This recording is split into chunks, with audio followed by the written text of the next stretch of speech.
Game of this 3-game series between the Phillies and the Toronto Blue Jays. Phillies on Sunday had lost the first 2 to the Red Sox and came out and won the ball game, and they're hoping to do the same today. And the first pitch from Joe Blanton, fastball popped up, foul territory, third base side, and that is going to elude Feliz and Ruiz. Tailed back behind them into the Jays dugout. Pedro just said something to Carlos as the 2 went over toward the dugout. I was talking to Carlos today, and you remember that catch he made to win the National League Championship Series over the Dodgers? I said, what was going through your mind when you went after that pop-up in foul territory? He said, I was wondering where Pedro was. That's right. I didn't want him around me at that point.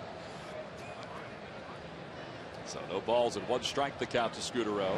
I think on that pop-up right there, they were both glad it went foul. It looked like they were having trouble finding it at the end. Fouling in the dugout. Those 2 guys are very close friends off the field. Now it's 2-1 to Scudero, who is 3 for 10 in this series. It was 3 for 4 in last night's victory, which was a runaway really for the Blue Jays because of the pitching of Scott Richmond.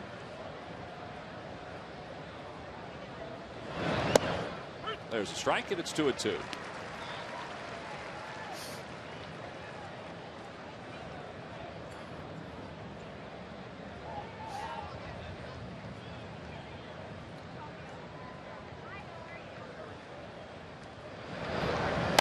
Breaking ball hit foul down the right field line and out of play. Well, Joe has had a very busy time off the field. He and his wife, Leandra, just celebrated the birth of their first child, daughter Adalea. And I talked to Joe today, and he said that both were doing just fine. Just trying to get adjusted to this new life with a child in the house. Did you give him some advice? You've had a lot of practice. Yeah, well, he was pitching today. I didn't really want to throw a whole lot on him. Yeah, he looked like he slept. Well, that was the biggest thing that, that he said it's just getting used to everything. But he said everybody is doing great, and I'm sure that that's what he meant more than anything else. Yeah. Here's typical Scudero. He's a guy who sees a lot of pitches, fouls a lot of balls off, and has done a tremendous job for the Blue Jays. Crowd just starting to file in a little bit. I think a lot of people thought this game might not be played today, so a lot of empty seats. Count holds full. That's the 8th pitch of the at-bat from Blanton to Scudero. Yeah, that's what he does. Like a lot of guys in the American League that foul pitches off and have long at-bats.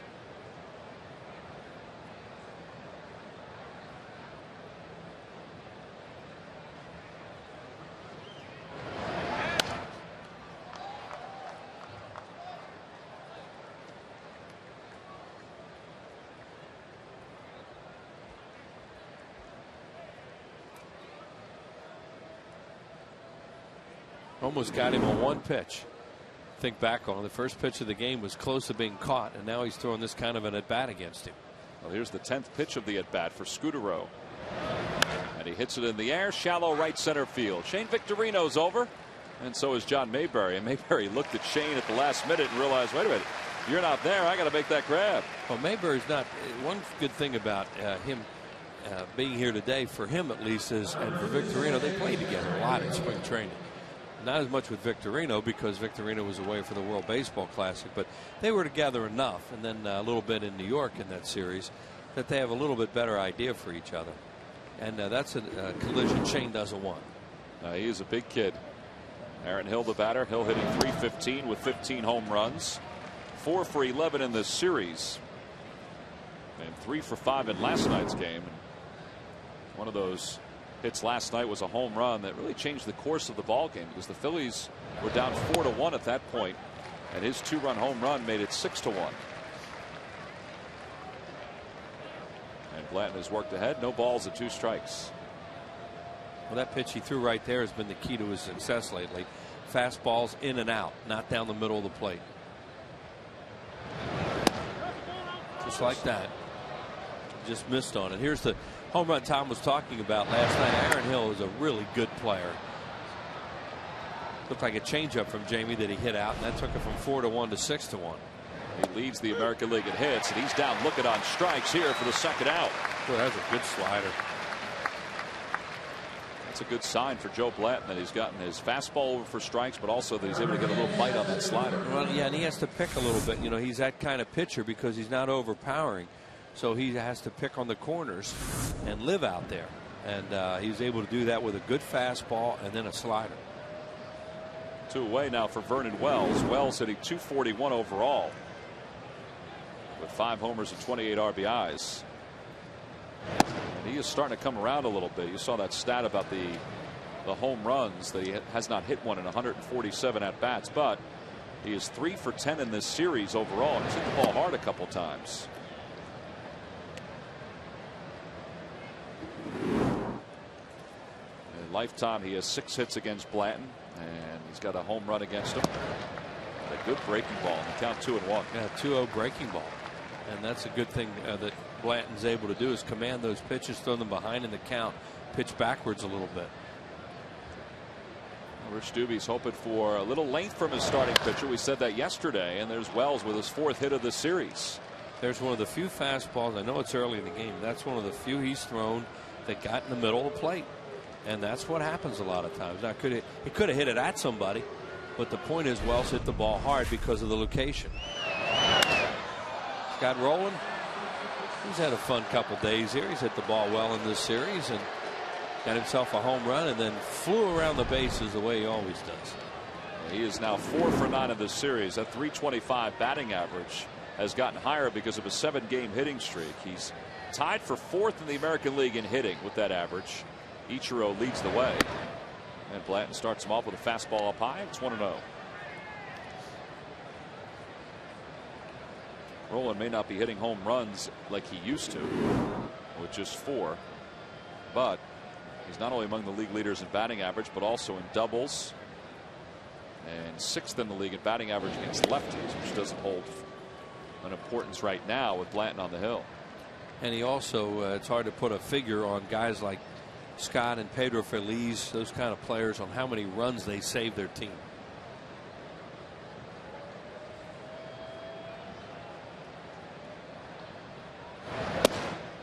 At the knees, 1 ball and 1 strike to Rollins.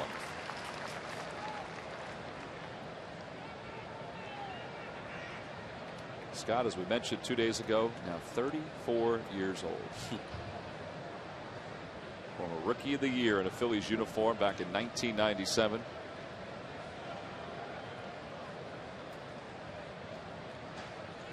And he lays off and takes the pitch for a strike. 90-mile-an-hour fastball that moves the count to 1-2. Saw where it was again. Outside corner. So important for Joe Blanton to hit his spots.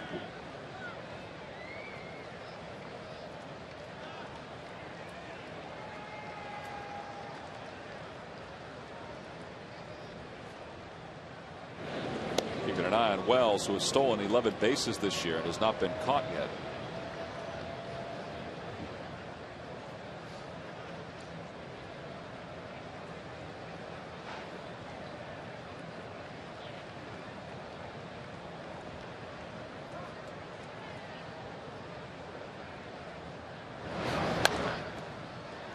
Rollins stays alive. 22nd pitch of the inning for Joe, and the count remains 1 ball and 2 strikes.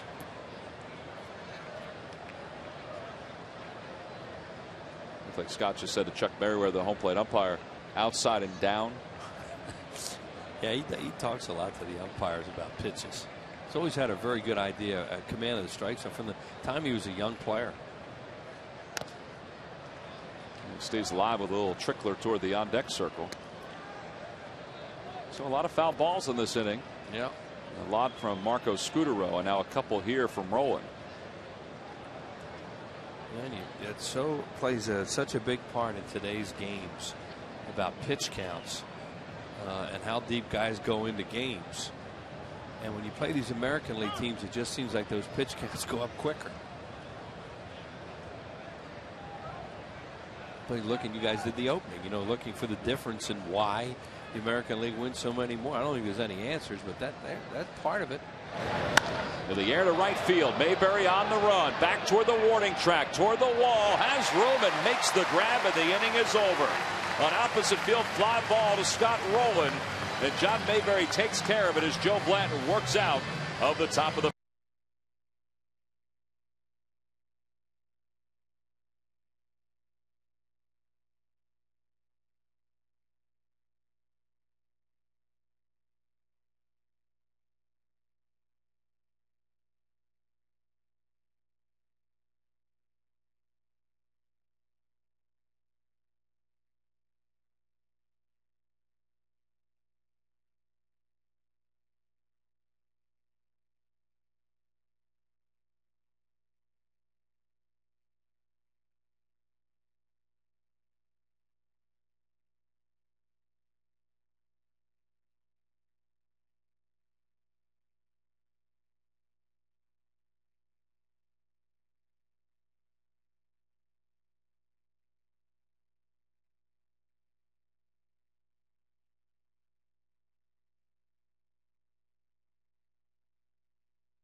had a conversation with Carlos Ruiz, probably about location more than anything else. He had good life on his fastball, and now he'll sit and relax as the Phillies go to bat here in the bottom of the first inning with this lineup from Charlie Manuel this afternoon. Jimmy Rollins leads it off at shortstop. Shane Victorino, the center fielder, bats second. Chase Utley's at second base hitting third, followed by Ryan Howard, the first baseman. Jason Worth moves up to the number 5 spot with Raul Ibanez going on the DL. Pedro Feliz, the third baseman, bats sixth. John Mayberry Jr. makes the start in right field, batting 7th. Carlos Ruiz is the catcher, hitting 8th. And Joe Blanton's on the mound, batting 9th. And they're facing Brad Mills, the 24-year-old, making his major league debut. And those are his numbers at AAA Las Vegas. 1-8 with a 4.48 ERA for the 51s. Had some better numbers prior to this year in other stops in the minor leagues, playing in that Coast League, and that's really a hitter's league. Fastball, we don't know. We're going to find out right now. He said his peak's at about 90. Good changeup. He played 4 seasons as a walk-on at the University of Arizona. Just watching him warm up, threw a bunch of overhand curveballs, has a real herky-jerky windup. He won 15 games in 4 years at Arizona, and most of those victories came his last 2 years with the Wildcats. And Jimmy Rollins takes a pitch for ball 1. So he has a tendency to pitch up in the strike zone, which never will work well in this yard. Now, the Phillies have seen him in spring training. In fact, during spring training on the 31st of March, he threw 5 1/3 innings. He allowed 10 hits and 7 runs against the Phillies, and Raul Ibanez hit a home run against him that day. And the count 1-2 to J-Roll. The Lucky McDonald's Phillies home run jackpot contestant is Bryant Martinez of Turnersville, New Jersey. If the Phillies hit a home run in today's ball game, then Bryant will win $100. Introducing McCafe Coffees at McDonald's, a new line of lattes, mochas, and cappuccinos. 2-2 the count to Jimmy. Breaking ball, changeup, fastball. First one was 88. You have to take adrenaline into account on a day like this, too? I would think so. And a guy like this doesn't want to have a whole lot of adrenaline because he'll leave the ball up.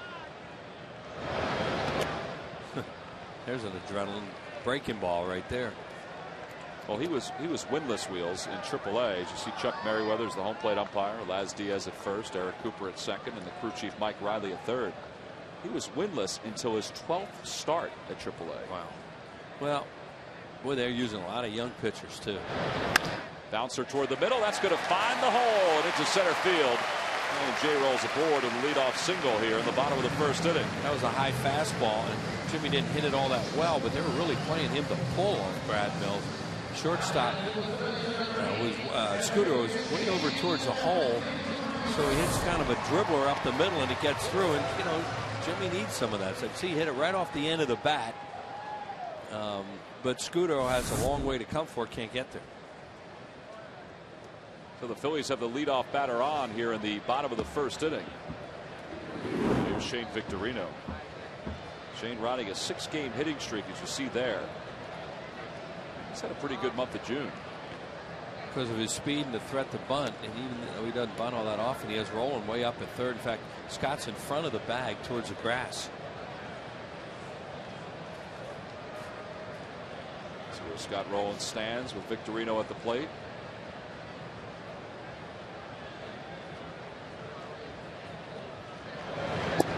What you want to do now is make him throw over a few times, if possible. Get some idea what kind of move he has, whether he's going to slide step when he goes to the plate, if he's going to step off. And sure, Davey and Jimmy have talked about that, to get out there a little bit and make him throw over. Quick move to the plate, and the pitch is high. It's 2-0. That was like a quick pitch almost. Mills is only 5'11", 185 pounds. You see right there, gives a little quick pitch. There's that herky-jerky kind of hump in his delivery where he rears back. Alan Ashby, who does the radio for the Toronto Blue Jays, who played for the Houston Astros, played in the big leagues for a number of years, was Larry Anderson's teammate. He was saying that the motion, not the ability, the motion reminds him of Ron Guidry that Mills has, where he has to get over the top when he falls backward on his delivery, and then comes to driving to the plate. Yeah, that makes sense. Now Guidry threw a whole lot harder. Well, I was going to say he's about 10 mile an hour off. Yeah. As far as velocity goes from Guidry. He's there's his height and weight, and he's really bow-legged too. He'd probably be about 6 foot. Ball 4, and the Phillies had the first 2 hitters on. And here comes Chase Utley.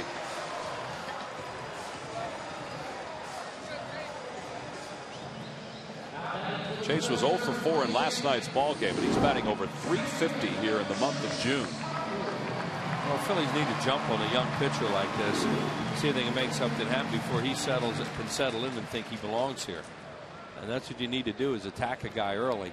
Last night they fell behind early in the game and had really poor at bats. Not to take anything away from Richmond, because he had a good breaking ball, but they had a lot of dispirited looking at bats last night. They just did not approach that guy very well. He wound up striking out 11, and it was that breaking pitch that was his out pitch, the slider and the curve against the Phillies batters. And he really dazzled him with it.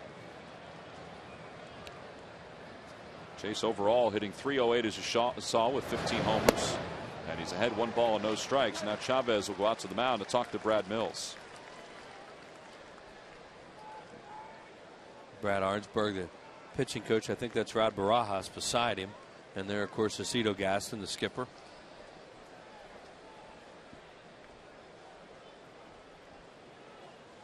Well, the Blue Jays commit to today's ball game in 3rd place in the American League East, 5 games off the pace. The Red Sox won again yesterday against the Florida Marlins. The Yankees, well, they're down to 3 games back as they lost to the Washington Nationals yesterday. Yankees and the Nationals will play again today up at Yankee Stadium. John Lennon pitched a great game at Yankee Stadium. In the air to left field. Lind over toward the line a few strides. That's the first inning, first out. And Chase knows he just had a poor at bat there. The last thing you want to do with men at first and second as the left-handed hitters hit the ball to left field. But he kind of jammed himself there.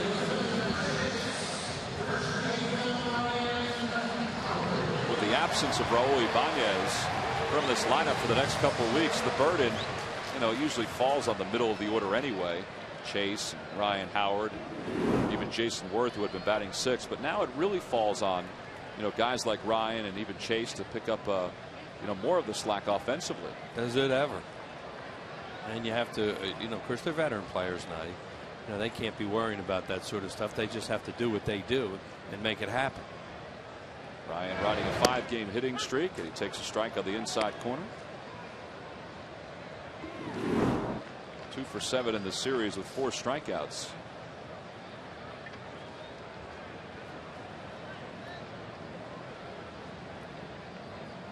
Yesterday alone, Scott Richmond struck out 11 Phillies players. He's been striking out a lot in his homestand. Started out with Lester on Friday night, and it's just continued. Richmond last night with those 11 strikeouts, it tied a Blue Jays record for strikeouts in a game by a rookie pitcher. There he is, sitting next to Ricky Romero, pitched game 1 of the series. 3 other pitchers, including David Percy, who we saw last year. He gave up 2 of the 3 home runs to Jason Worth at the ballpark. J-Roll goes, the throw by Chavez right in the base path, and Jimmy is tagged out. Mike Riley came sweeping in from behind and made the call as Rollins cut Jimmy off right in that base path, and there are 2 away. What a great tag by Scott Rollins on that play. And that's one of those ones, with a left-handed hitter up there, it's a lot easier for the catcher, and the pitch was down. Look at Rollins. It's just a blind play on his part. He can't see him. He just senses where he is, puts a sweep tag back, and got him. Just a tremendous athletic play by Rollins. Just tapped him right on the arm as he was coming into the bag. Well, it's not like he knew he was back there, but he doesn't know where he is, so he just flips his glove back and he got him. Here you go again. Now look how good he is. Puts a leg down there too. Well, the tag was earlier. If there was a tag, Jimmy says there wasn't. From our angle, unless you were just beside it, you really can't tell, but it looked like he got him. He disagreed.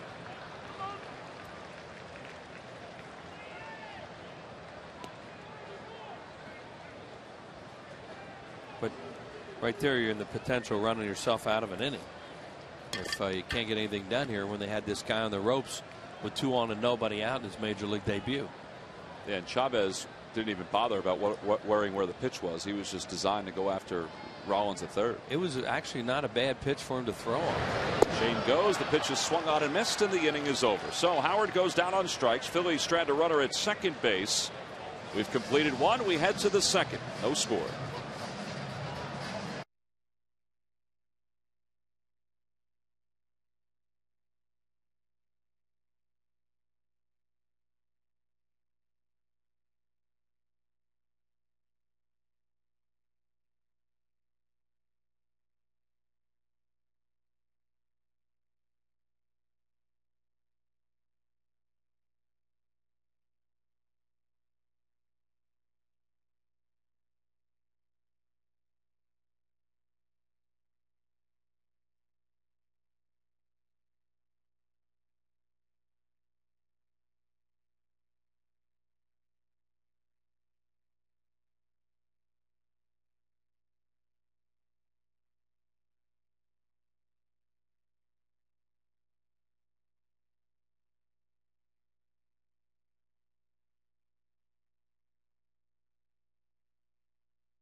Top of the second inning, no score. Adam Lind leads things off for the Blue Jays in a scoreless ball game. And Joe Blanton throws the first pitch fastball for a strike on the outside corner. And joining us now up here in the booth is Ruben Amaro Jr. And Ruben, it seems like we're always having you on when we need a medical update. Yeah. Well, it's nice to see you I'm anyway. getting sick of these, you know. Well, the news arrived today that Raul Ibanez has been placed on the 15-day disabled list. And I know, just as we talked about with Brad Lidge, it's always difficult to put a pivotal part of your lineup on the disabled list. No question about it. It's a big blow, and anytime you have some of your big boys, your everyday players, and obviously with the way Raul has been producing, to have lost him at least for a couple of weeks, it's rough. It'll be rough on the lineup, and one of the great things about our club, we're a pretty resilient group. So we'll see how we handle it. And we also want to thank you for sprucing up the shot by bringing your daughter Andrea up to the booth with us as well, because it always livens things up a little bit when we got a nice smile like that. Finally got her out of school and getting to watch the business person special today.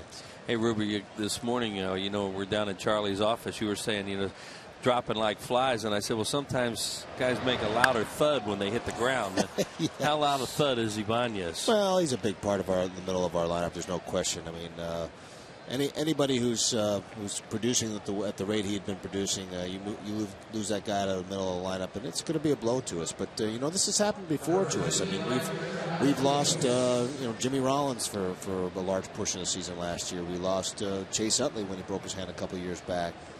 We've lost Ryan Howard at times. So, like I said, this is a resilient group. We have I think we have a good ball club. We're not playing great baseball right now, but we have a good ball club, and I think we'll have to stem the tide somehow. Couldn't have liked the way that bottom of the first inning went as far as execution, huh? No, I wasn't real pleased at some of our base running there. It was I know they weren't trying to be aggressive sometimes. When that's one of the residual effects of having a guy out of lineup. Guys start to try to do things that do a little extra or try to do something to make something happen, and I can understand it. Jimmy hasn't gotten a chance to be on base a whole lot lately, and so trying to force the issue. But even for Shane to be running in that situation with 2 outs with our big power hitter up, it can be a distraction for the guys. So hopefully guys will settle down and play good baseball. Count is 2 balls and 1 strike to Alex Rios, who's riding a 6-game hitting streak into today's ball game. Ruben, when you talked about Brad Lidge going on the disabled list, you had said it, and you were outspoken about this, that Brad didn't want to go on the DL. Raul didn't want to go on the DL either. That's tough for a GM to make that decision when you know the player wants to play through it. Absolutely, and he, he'd been kind of playing through it. It's been something that's bothered him since April, off and on. I mean, it hadn't gotten to the point where it was starting to be debilitating for him or affect his output. But over the last few days, you could see that he just wasn't moving as well. It was affecting his swing and those sorts of things. And it's important for him to get his time. He needed some time off, and we're better off. We're much better off getting him a couple of weeks here, and hopefully that's all it takes. And we get Raul back and running, just like we wanted to do with Brad. Well, Brad was throwing today, and before he threw, I asked him how he's feeling. He said, "I feel great." I mean, he is really optimistic about the way he has felt the last few days. And I haven't checked in yet with Scott on how the session went, and Dubes on how the session went. It was up against the start of this game, but. We're not going to let him go out there and start a rehab or start to pitch competitively until we absolutely know that he's ready to do it. The whole point was to get him 100%, and we need Brad to be at 100%. If we were to bring him back early, and he ends up tweaking it again, it just doesn't make any sense for us. I mean, it's important for him to be 100% because that's what we need out of him, and we need him for the next, hopefully 3, 4, 5 months. Hey, Ruben, sometimes when a guy goes down, it gives another guy an opportunity. John Mayberry Jr. is here right now. Tell us what you guys think about his potential. Well, John's got a tremendous amount of power. He's a good athlete. You saw him go back at that ball with great ease. I mean, he's a much better outfielder. In fact, even our scouts had put on numbers on him. But he's a good athlete. He's still learning to hit. He's got a ways to go there, but for us, he's the closest major league ready guy, and we'll give him an opportunity to play, see how he handles it. Count is 3-0 to Lyle Overbay, and he got the green light, and he pops the pitch up third base side. Pedro's over there. As he straddles the line, makes the catch, and there are 2 away. You mentioned major league ready guy. Folks wonder about the farm system when a guy of Raul's impact goes down. It doesn't matter who you have in the farm system. It's always difficult to replace that kind of a bat. Oh, yeah, you just don't replace those people. That just doesn't happen. I mean, you hope that you can stem the tide with someone like John Mayberry. And if he can't, then then it'll be up to me to try to find somebody who can help us out. But I think that this injury is going to be short-lived. We hope that it is. If it's not, then we're going to have another need. Talk about guys that you just mentioned. Mayberry. Everybody noticed what a better outfielder he was than you thought. How much better a player was Ibanez than you thought he might be? Yeah, you know what? Every phase of the game that he played, I mean, he ran the bases well. He obviously doesn't give away at bats. He's one of our best overall hitters. Played tremendous in the outfield. I mean, he's as good a left fielder as there is in the league, as far as I'm concerned. The way he threw the ball, the way he moved to the ball, and then obviously as time wore on and his injury started bugging him, he saw that he was kind of struggling to move as well as he was earlier. But hey, he's been a pleasant surprise for us in the outfield defensively, and clearly he's been outstanding offensively. So again, I mean, this is a guy you don't replace. This is a guy that you hope you stem the tide with. It's just like trying to replace Chase Utley or Ryan Howard or Jimmy Rollins. The kind of clubhouse guy he is. I guess he'll be a great cheerleader. Yeah, no, there's no doubt about it. I mean, he was visibly upset with me yesterday because basically, I don't know if it was directed to me, but I know that he was upset that we had made this decision. He clearly knows it's the right decision for him and for the club. He told me, he said, Ruben, I'm not going to be able to help the club this way. I just can't do it. I want to play, but I just can't do it. And, that's the way he is. He's a team player. He's a gamer. And, love to have him back, but we got to make sure he's healthy when he comes back. In the air to deep left field. Worth going back to the wall, and it's gone. 2-run home run by Raul Chavez. And just like Rod Barajas the last couple of games, the Blue Jays catcher hurts the Phils here and gives Toronto a 2-0 lead. And every single time we make a mistake right now, it's a home run. And right with the wind's blowing out a little bit today, and he got that up in the jet stream a little bit. You can see he made a mistake. The fastball ran right into that happy zone, and boink. Raul Chavez in the 8-hole hits a home run. Just a couple of rows back in left field, so that'll bring Brad Mills to the plate. And Mills making his major league debut, his first big league at bat. Another one of these lefties batting right-handed. The kid the other night did this. That's right. And does this guy have a guard on his arm? No, nope. Nothing. He probably doesn't bat. He probably didn't bat that much when he was in the minor leagues. I'm sure he hasn't had an at bat yet. Oh, but there he is with that left arm hanging out. He's got a little Gary Sheffield pump going. Looks like he wants to be there, unlike a lot of pitchers. So it's 3-0. Ruben, the other thing too is that you mentioned today that the Achilles, which we had heard about the last couple of days, that's a non-issue right now with Raul. It's just the groin. Yeah, that had been resolved, and again, I think it was a matter of him wearing some shoes that really weren't working for him. Orthopedically, it sounded like he was putting some pressure on his heel and causing some problems with his Achilles. But that's been resolved, and now it's clearly the groin area that is a problem for him. Well, Blanton has come back to make the count full 3-2. There's a foul ball past Dwayne Murphy down the first base line. Well, there's no doubt that your life is always busy when you have to deal with, the injuries to Brad Lidge and Raul Ibanez, and also trying to, meander through this season with the starting staff at this juncture where they are. And Ryan makes that play, and we're always appreciative of you to come on with us, and maybe we'll do something other than an injury report next time. That'd be nice. It's good talking to you guys. Okay, right. Ruben, thanks. Okay. Ruben Amaro Jr., our guest here in the booth. 2-0 Jays as we go to the bottom of the second.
Sox. Well, they'll be here in Philadelphia on Monday, July 20th for a 3-game set. It wraps up with Wednesday, July 22nd, 1:05, just like today, a Citizens Bank Business Person Special. And a Modell Sporting Goods Kids Run the Bases following the ball game. You can log on to Phillies.com to purchase your tickets.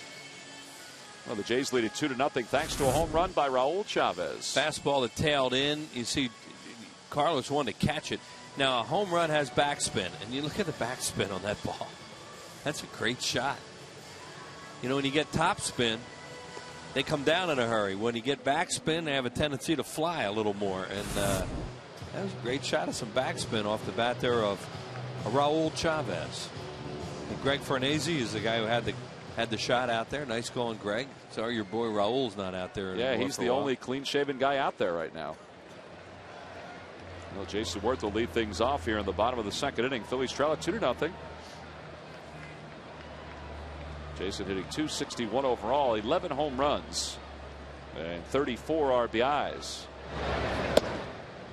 And it's a strike on the outside corner. It's just an example of miss your spot one time, and you get hurt sometimes, and that's what happened with Joe Blanton in that inning. Boy, this guy works fast. Well, again, you wonder if that's the adrenaline too. Yeah, he is moving. It could be. That one's a line drive deep to left field. Moving back is Lynn. No chance at that one. Gone. Home run for Jason Worth. And that was a bullet. 12th home run of the season for Jason. And the Phillies are on the board. It's now 2-1 Toronto. You like seeing these uniforms on the other side. There's no doubt about it. 5 home runs now for Jason Worth. And he's, what is this, his 6th interleague game in the last 2 years. Of course, 3 of them in one game, but That looked like a breaking ball of some kind. It looked like it came down and in a little bit. Let's see. Well, there's a swing by Jason, no doubt about it. It was only a matter of whether it was high enough, and that thing shot out of here. Brian Martinez of Turnersville, New Jersey. You've just won $100. Compliments of McDonald's and the home run jackpot and Jason Worth. So 2-1 Blue Jays. That's a good way to answer back after they did not play real well in that first inning. Especially off a rookie pitcher when you had a chance to put a lot of pressure on him. A little pressure here as Feliz works the count in his favor. 2 balls and no strikes. Pedro hitting .311 with 3 home runs and 35 RBIs.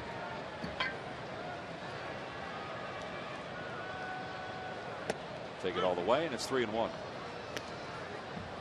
Pedro moves up to the number 6 spot with the injury to Ibanez, at least for today. That's good news because of what he's done here in the month of June. .333 average. Talked to Charlie about the situation this morning with Ibanez, and he basically said, yeah, he's thinking of platooning Dobbs and Mayberry with right and left-handed pitching. Figure Stairs will get some time out there too, a little bit. Possibly. In the air to left field. That one's deep. Lind is back to the warning track to the wall. He's got room and makes the catch. Change up off the end of the bat, and that's the difference. He just didn't get it.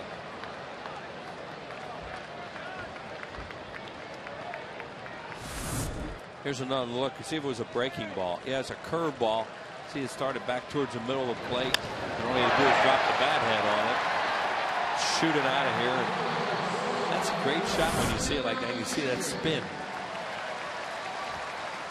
They'll talk about that out in the bullpens. You know, the guys will tell you, well, we could see backspin on it. We knew. And if it's your guy, they're thinking it's coming at us. And if it's the other guy, they're thinking, oh, man, that's got a chance to go out when you see that type of spin. John Mayberry making the start here at Citizens Bank Park. 2 for 9 in 3 games with the Phillies during his first stint. And the count 1 ball and 1 strike. John down at AAA. And you know, he's in there for Raul today, and he was in there because the Phillies needed a right-handed DH against the Yankees at Yankee Stadium a few weeks back. And he got tied up on that one, but it's a base hit the opposite way. Aaron Hill just could not read what that ball was going to do. He didn't know whether to retreat, he didn't know whether to come in, he didn't know whether to stand still and jump. And it looked like at the end he took the 3rd option. Here it is. He gets jammed so bad on that. See Hill? He just kind of floats, and now he thinks, I better go back a little. Now he jumps and can't quite get there. Really hard to read a ball, I would think, like that when a right-handed hitter hits it and he doesn't even swing. And with 1 out and a runner on first, Carlos Ruiz will bat for the first time for the Phillies. Carlos hitting .274 on the season. 3 homers, 13 RBIs.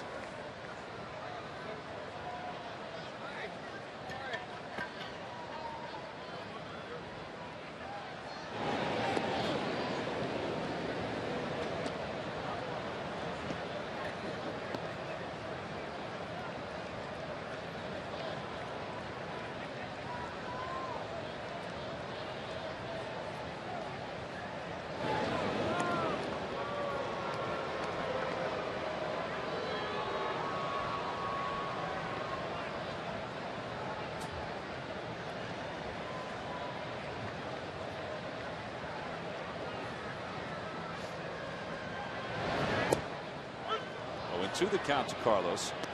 On the Toyota Major League scoreboard, the Braves have taken a 1-0 lead over the Reds. Casey Kochman, who came back before yesterday's ball game off the disabled list, has a sac fly for Atlanta.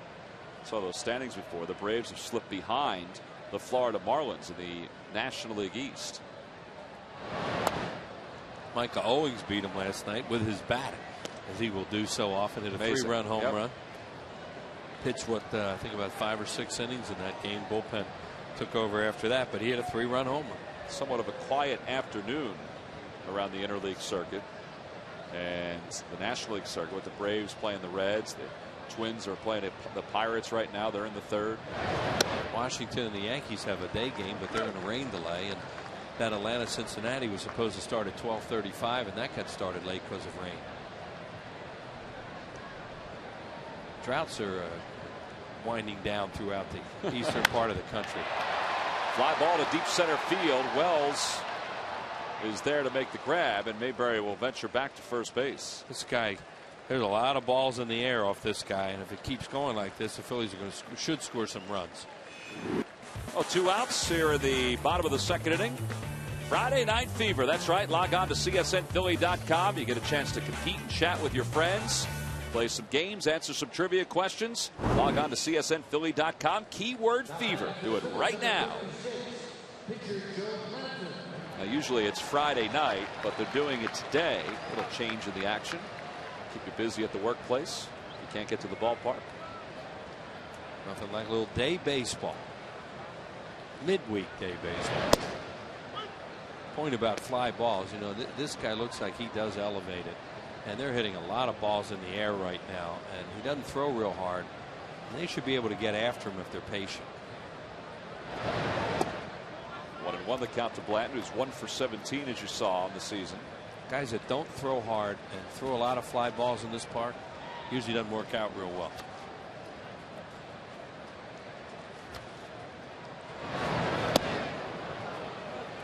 You were mentioning before, Wheels, how Mills last season had some great numbers. He did. He was 15-5 on 3 levels combined with a 1.96 ERA.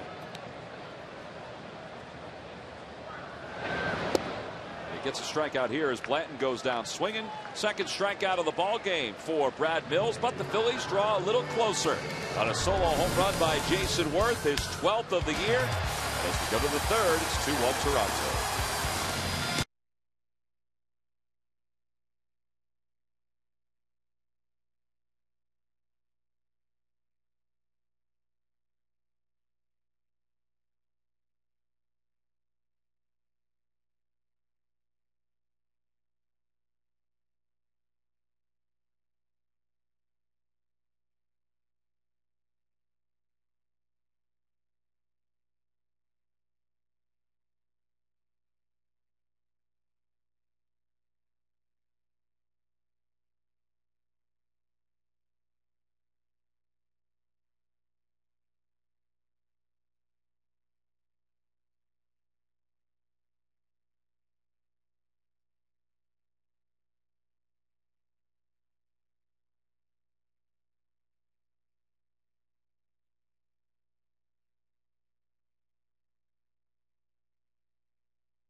Go to the fan forum section for all the information, and please submit your answer on the subject line. Wheels, the question is, who did the Blue Jays beat in the ALCS and the Phillies beat in the NLCS to get to the 1993 World Series? It's a 2-part question, so you need to get both answers correct. Okay. The answer will be revealed in the 7th inning. I had forgotten about the American League team. That's a tough one, yeah. Yeah, you'll get the National League one. Well, I could just have to try and make an educated guess, that's all. On the National League one? No, that one's easy. Oh, okay. Top of the 3rd inning, Marco Scutaro will lead things off against Joe Blanton. Scutaro flied out to right his first time up. And he takes a breaking ball inside. It's 1-0. Think about all those guys in that team and you know how great they were that entire 93 season. They went wire to wire. Yep. Yeah, they were good. They had a magic season. A lot of things went right that year. Remember how jammed that press box was at Veterans Stadium? All the writers and everybody that were there. Not that it wasn't jammed here last year, but You just hadn't seen it since 1980, 83, I should say. Yeah. And I mean, it was packed, and the national writers, they were intrigued by that bunch. Well, they were ornery. They weren't great with the media. There's no doubt about it. But they had something together that was hard to explain. They had a camaraderie and they won. And Jim Fregosi did a great job with them, letting them be themselves, but also keeping them under control. Count is 2-2 to Scudero, with nobody out here in the top of the third. And that just missed. It's 3-2. I remember I was in the last row of the main press box. That's where my seat was during the '93 playoffs and the World Series. And, all the national scribes were just in front of me. And, they were talking about the different characters that the Phillies had on the team, from Kruk to Dykstra, Darren Dalton. Well, they didn't hurt for stories with that bunch. Oh, walk to Scudero, and he's on first. Now he's heading to second, and nobody sees him. The throw to Jimmy Rollins, not in time. Wow. Scudero was peering the entire time. He was looking to see if anybody was paying attention, and it was almost like Little League. He got to the first base bag, took 3 quick steps, and then took off. Yeah, and the key was to look to see where the middle infielders are, and there he is. That's what Tom's talking about. Looking. He sees nobody's near second base, and he knows he can beat it with his speed. That's a great play by Scudero. And see, nobody's there. Both the middle infielders are all the way back. That's embarrassing, a play like that. Well, here's Aaron Hill with a runner in scoring position. How they scored? Is that a fielder's choice? A walk and a fielder's choice? No, they scored a stolen base. Oh, a stolen base. Yeah. Oh, yeah. Okay. I mean, he waited until Jimmy signaled to chase and then put his head down. And Hill skies one to shallow left center field. Victorino is there to make the catch. What a way. Yeah, and Hill didn't take advantage of it and get him over. And now with a guy like Scudero, you better watch him or he'll still third. Well, and you have to think that he was watching something the first couple of innings. I mean, how do you even think about that? Well, he's a middle infielder. So sometimes, you'll see a middle infielder will think like, that's what they do, and look, his job is to maybe drift a little bit forward as a middle infielder in that situation. And in this case, they just stayed back and made a good play. He surprised Eric Cooper, the second base umpire, too. Well, he determined that nobody's going to outrun him from that point. Well, and as soon as he left home plate, that's when he started to look. Watch. First time. Second time.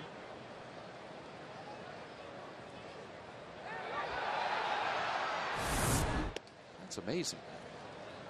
It's a good play. Of course, you better make it, but there was no doubt he was going to make it because of where they were and the fact that he can really run. Now he'll think about stealing third if you forget about him.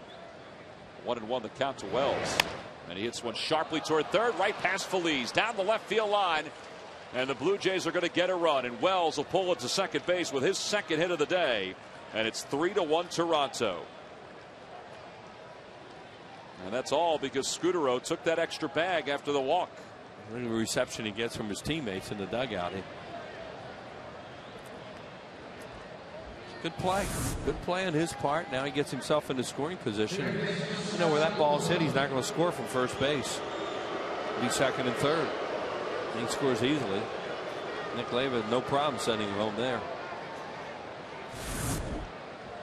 A 1 out, a run in, 3-1 Toronto here in the top of the third. Scott Rollins the batter. Rollins swats one right past Nick Leyva.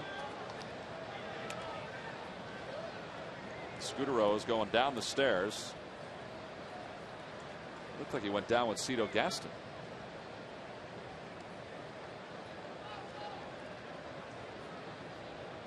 I think Cito said, well, you're lucky you made it.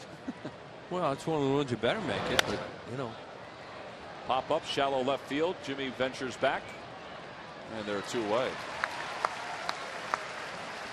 See that play right there. You're not going to score a run because Worth would have called Jimmy Rollins off it if he had second and third, 1 out. So at this point, what he did got them a run. I mean, he had that in his mind And I'm not sure if Cito knew he was going to do it. I'm sure he didn't. But he had that in his mind as soon as the walk occurred. I'd love to know if he had done it before. You don't practice it. Adam Lynn singled his last time up. And the count 1 ball and no strikes to him. Well, you're never too old to learn something, huh? And Utley and Rollins just learned something. Don't put your head down.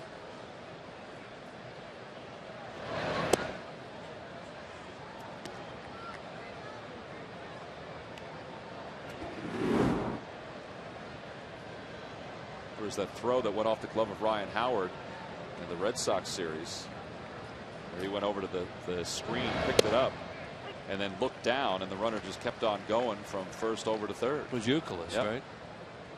Who's that kind of player too.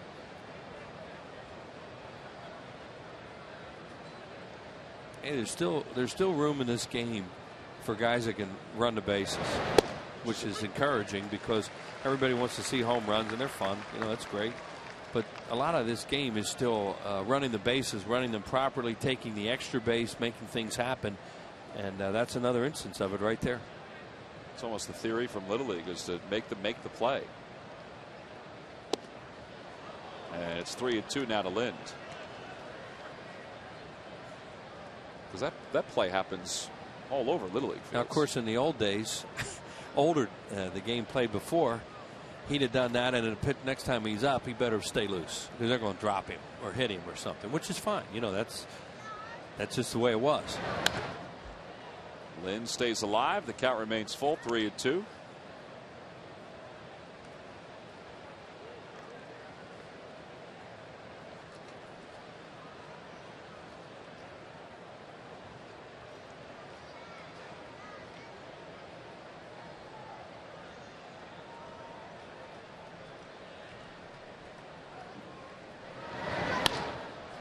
Another fly ball, this one to Jason Worth in left field. He's under it, makes the catch, and the inning is over. But a little base running for the Blue Jays results in their 3rd run of the afternoon. We've played 2.5. It's 3-1 Jays.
Brought to you by AT&T, your world delivered. By Coca-Cola, the official soft drink of the Philadelphia Phillies. And by Thomas Jefferson University Hospitals. Call 1-800-JEFF-NOW. Well, last of the 3rd, the Phillies find themselves down 2 again. As Marco Scutaro, after walking, did a little extra base running, got himself to second on the stolen base just before the next pitch was even thrown. And you reconstruct that inning, they don't score if he didn't do that. Jimmy Rollins leads it off. He singled to start the bottom of the 1st. And it was caught stealing, trying to go to 3rd later on in the inning. Jimmy's average at 220.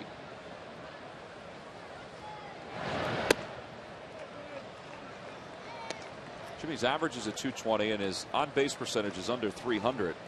which with all of his struggles is not that surprising. The surprising thing is that he struggled so much. Yeah. But his batting average is so low, he just doesn't walk enough to have his on base percentage up over 300, and he's just never been that way. Scudero, on the other hand, has an on base percentage of nearly 400. Well, he's got that old Oakland philosophy of how you play the game.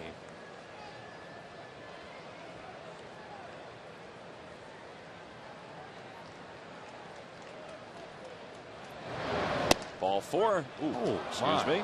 My apologies to Chuck Merriweather. Strike 2. I think you were right, Tom.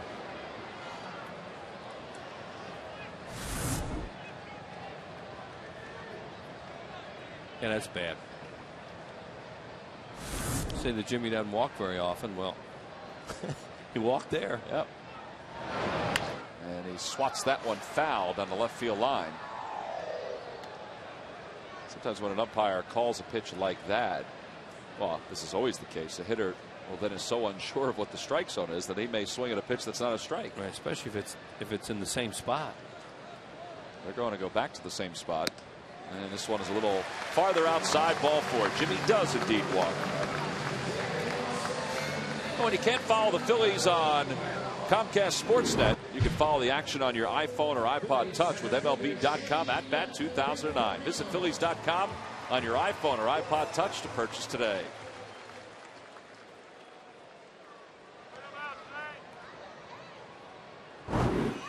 Second walk issued by Brad Mills, and Shane Victorino, who was the first recipient of a free pass, stands in with a runner on first base.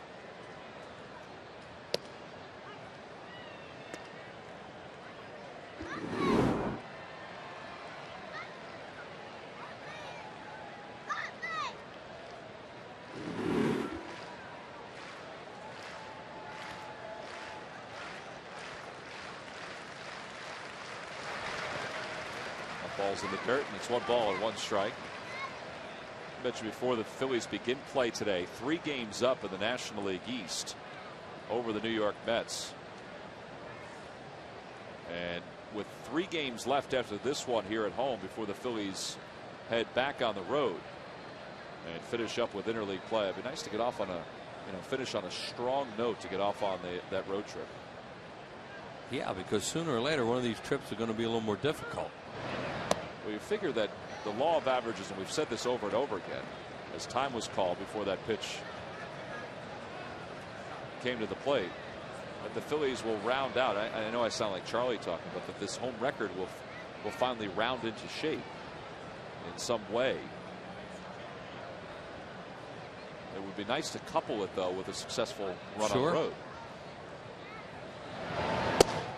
Well, the odds are you're going to start losing on the road. That's just the way baseball is. You hope that you play 500 on the road or a little above. You play 500 on the road and do really well at home, you have a good year.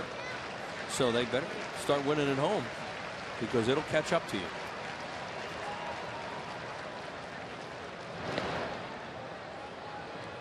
Time now for our Geico quote of the day. And it comes from Charlie Manuel on the Phillies' struggles at home. I think it's just a matter of time until we do better. I think at the end of the year we'll look up and have a good home record. I think that's the way it will play out. 15 minutes could save you 15% on car insurance. Visit us at geico.com or call 800-947-AUTO. To Rollins for 1, and he gets J-Roll at second base. 5-4 on the putout. Fielder's choice for Victorino. It's going to be tough to get a double play here, and Aaron Hill knows it. Scott Rollins gives him a good toss. He never got a grip on it, and then he just gets out of the way. It was going to be really tough, probably to double Victorino anyway. Once he didn't get a grip on the baseball, he just held on to it, and Jimmy did a good job of getting at his feet, too. So good speed still on the base paths now for Chase Utley, who's 0 for 1. He flied out to left field his first time up.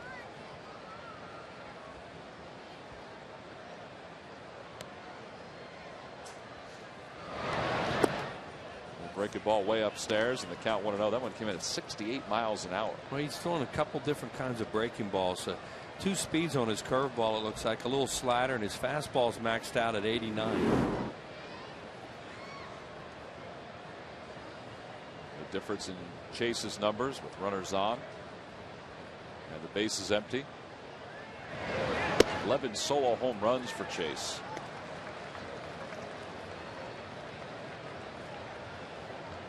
Yeah, and Chase has been so good all year. He just had a bad at bat his last time up. He was trying to, he hadn't seen this guy that much, and I think the fastball tailed on him a little bit, ran in on him, and he hit the fly ball to left with runners at first and second. Anybody knows how to play the game right is Chase Utley, and who tries to play it right all the time. There's a human element involved, and sometimes it just doesn't go the way you want it to go.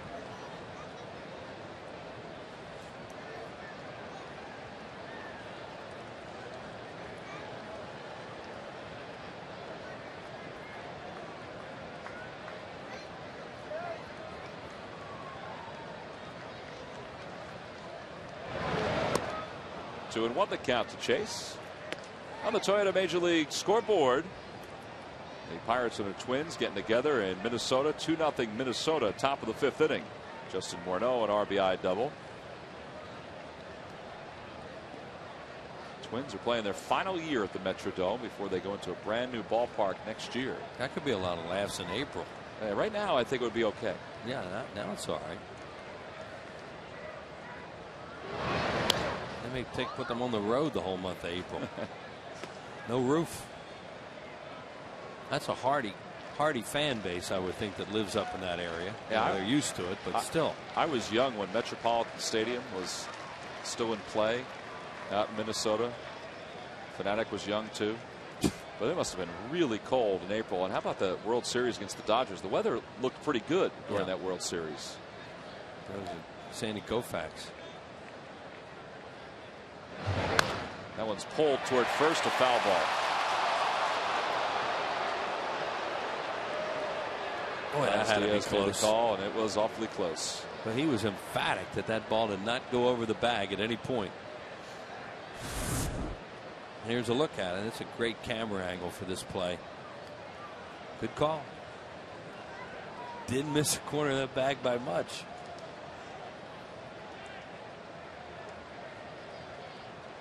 Lyle Overbay trying to make a play on it.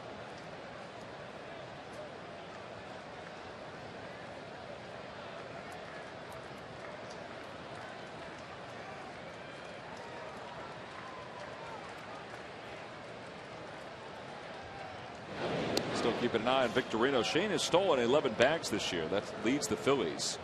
He has 11. Jimmy Rollins has 10. Jason Worth has 10 stolen bases.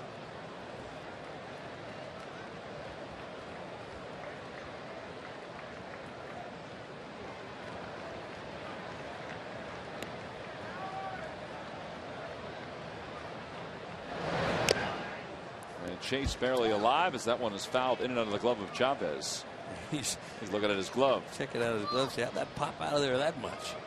Sometimes you'll see them pop out and land at their feet. Well, the Pennsylvania lottery, the Powerball, did shoot up from 72 million to 86 million wheels. So apparently you didn't win last night. A few people bought some more tickets. Huh?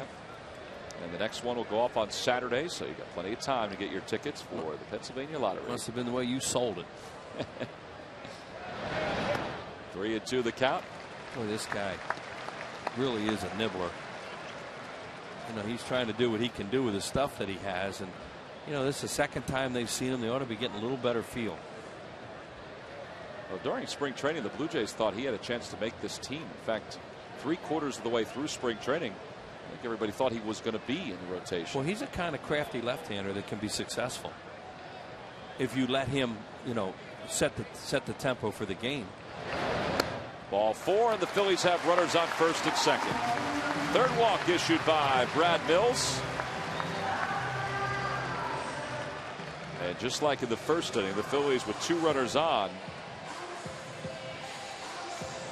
And here's Ryan Howard, who went down on strikes his first time up.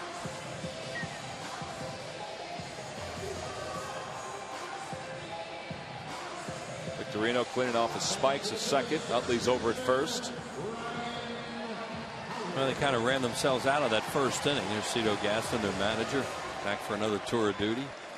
And they certainly do not want to let that happen again. especially down by 2. Ryan with 5 home runs during this month of June. He has 1 on this homestand. It came against the Red Sox last Friday night. And he takes a hook for a strike, and it's 0-1.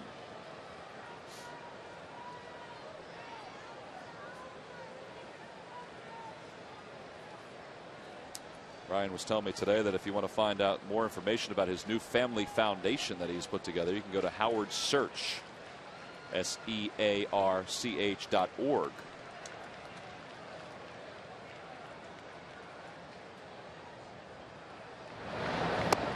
And it's 0-2.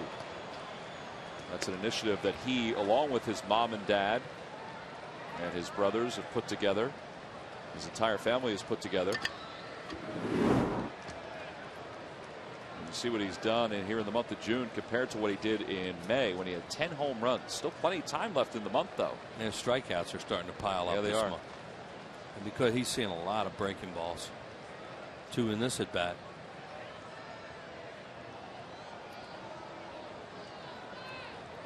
Utley on first base, Victorino on second base. He's seeing a lot of slow breaking balls too, and not every pitcher can throw those, but the ones that are throwing them, they're going to throw them a lot to him.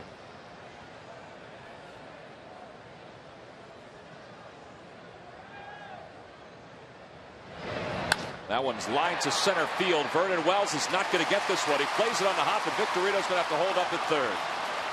He wasn't sure if Vernon Wells was going to make that play or not, so he didn't get a good start off second base. So the Phillies have the bases loaded now with 1 away. And with Sam Perlazo can't be as aggressive as he wants to be there because you're down by 2 runs with a guy like Worth coming up who hit a home run his last time.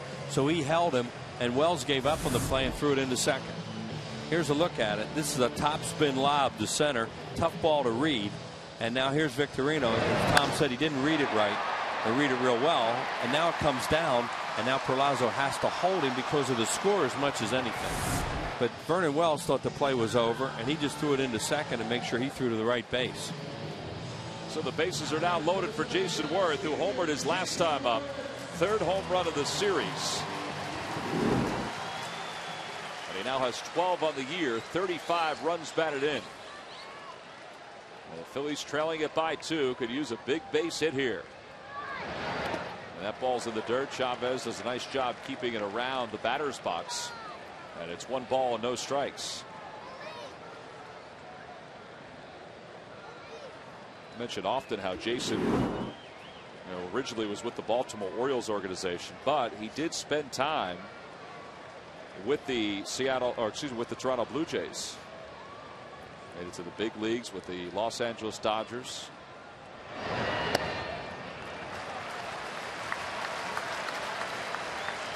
Second time around, a little bit better idea what you're going to see from this guy. Pedro waits on deck. He's got some fans in the background there.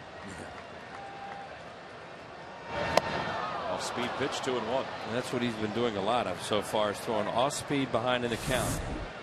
Here it is. Ryan Howard seeing a lot of breaking balls. There's another slow hook. He really slowed things up that time. Now here's another curveball. He really likes his curveball and changeup, and trying to use his fastball to set those pitches up.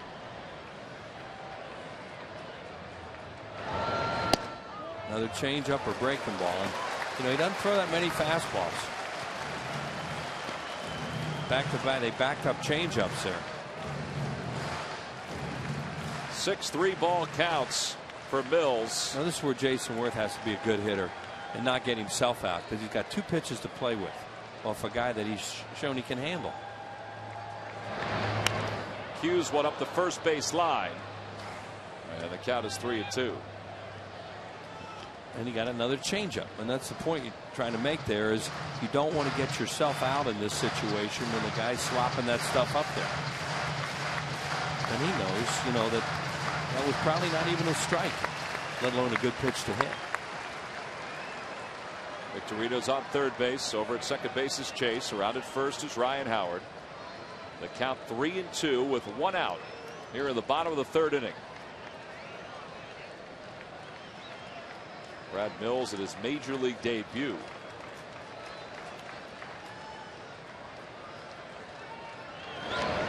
In the air to left field. Vernon Wells, the center fielder, is under it. Victorino tanks from third. Will get the run home. The throw goes to third. And the Phillies are within one once again on the sac fly by Jason Worth. It's now 3-2 to Toronto. 4 straight changeups. And he just got under that one. He had a pretty good swing at that.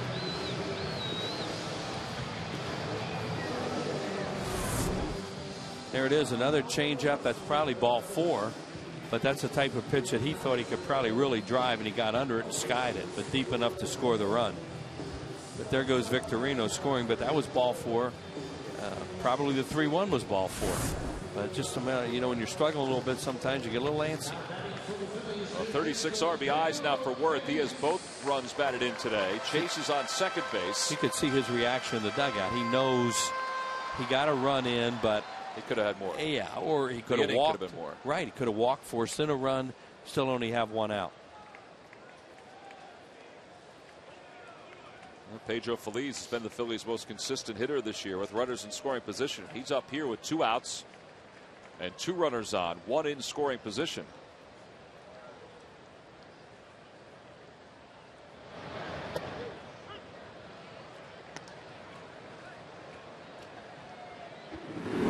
Range of about 25 miles an hour between fastball and curve or changeup for Brad Mills. Think how many fastballs you've seen.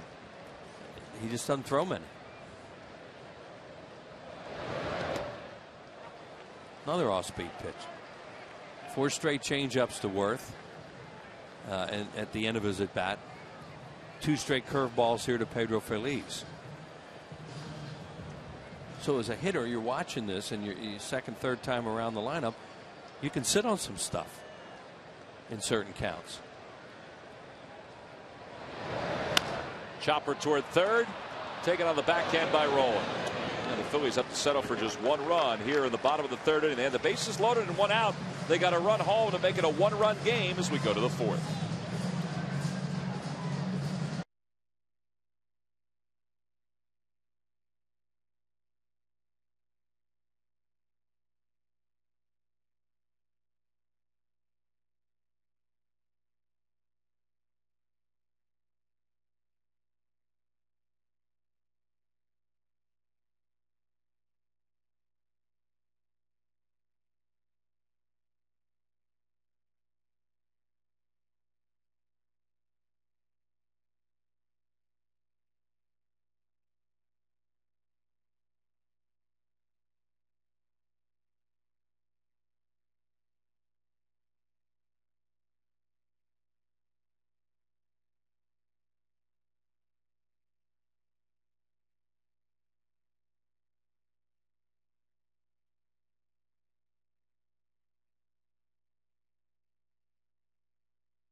Game series Tuesday the 7th. All fans 14 and under will receive a Verizon Phillies beach towel, and on the 9th of July an Independence Blue Cross fireworks night. You can log on to Phillies.com, purchase your tickets today. We start the top of the 4th inning. Gary Matthews settles in, and Joe Blanton will face Alex Rios, Lyle Overbay, and Raul Chavez. And Joe threw 70 pitches in the first 3 innings of this game. And he got Rios on strikes his first time up. So he has to settle that pitch count down. Well, Joe, a sinker ball pitcher, however, not getting a lot of ground balls, and that's when he's on his game, when he's able to get ground balls.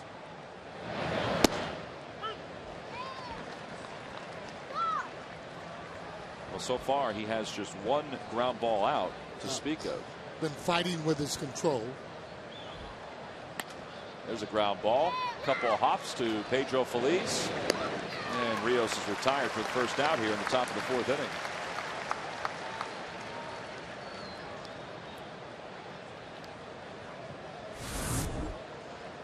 See where this pitch is. Well, you can see the location of that ball there. Rios out in front. That's how he gets the ground ball. But that ball is down near the shin guards. And if they hit it, just don't get as much damage. The ball's up, you get a lot of damage. Overbay popped out to Pedro Feliz his first time up, so he's 0 for 1. Overbay did not start in the first game of this series, but has started the last 2.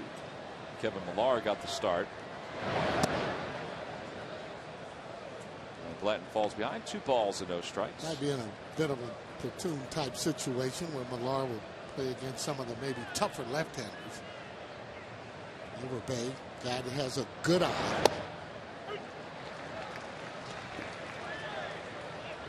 Some of the Jays folks were saying that last year, I was talking to them about Raul Ibanez and how well he has played, that they had talked about Lyle Overbay going to the Mariners last year for Ibanez in a trade at the deadline. Yeah, you're absolutely right. They were trying to get him. Believe it or not, the Mets had some interest in him. Pop up left side again. Pedro right past Nick Leyva. And he'll take care of Lyle Overbay for the second time. Finish the Phillies game with Greg Murphy and former Phillies closer Mitch Williams' extensive game breakdown, plus player reactions on Sloan Toyota Presents Phillies post-game live after the game, only on Comcast Sportsnet. There's Mitch. You just saw him in that picture. Mitch is doing a great job on the MLB network as well as one of the analysts there. There's Raul Chavez, who takes a pitch wide. Yeah, they like him, and when you talk to a lot of the former players that are on there, they always talk about, you never know what he's going to say, and I tell him, just wait. There's more to come. Little cue shot over toward Utley. Oh boy, that's a tough play as it's spinning all the way around, but he does get Chavez to finish off this 4th inning. 5 in a row set down by Joe Blanton. We're through 3.5, and once Chase Utley was able to find this ball spinning away from him, he was able to make the easy play.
Phillies baseball is brought to you by your Quality Plus Ford dealers. By Southwest Airlines. Southwest Airlines is ready when you are. Go to southwest.com.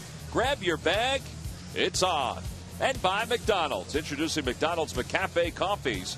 Try hot or cold iced mochas, lattes, and cappuccinos. McDonald's. I'm loving it.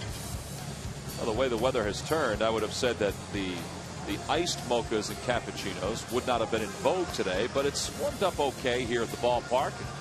Ashburn Early is busy as always. Good day for a ball game. a little bit overcast, no rain, so it's got to be pleasant to be here in the stadium and looking at it. Mike Fields down a run, 3-2 now. Sarge, I would think as an outfielder, this is a tough day to see the baseball. Not as tough, but it can be once it gets really. It's not as dark. It's still kind of overcast, but it's a little bit light, so we're able to see the ball okay. Well, the lights are on here in South Philadelphia as John Mayberry Jr. leads things off. And he takes a pitch low. It's 1-0. John singled his first time up. He fought a pitch off, and he was stranded at first. He had been struggling a little bit down at AAA before the Phillies brought him up. And he pulls that one sharply. Nice play by Rollins. A big hop. And Mayberry is retired for out number 1.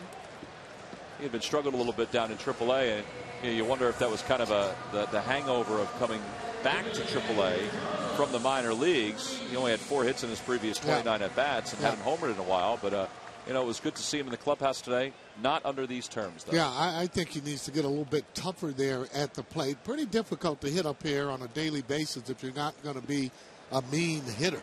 And I don't mean where you're just going around and irritated with people.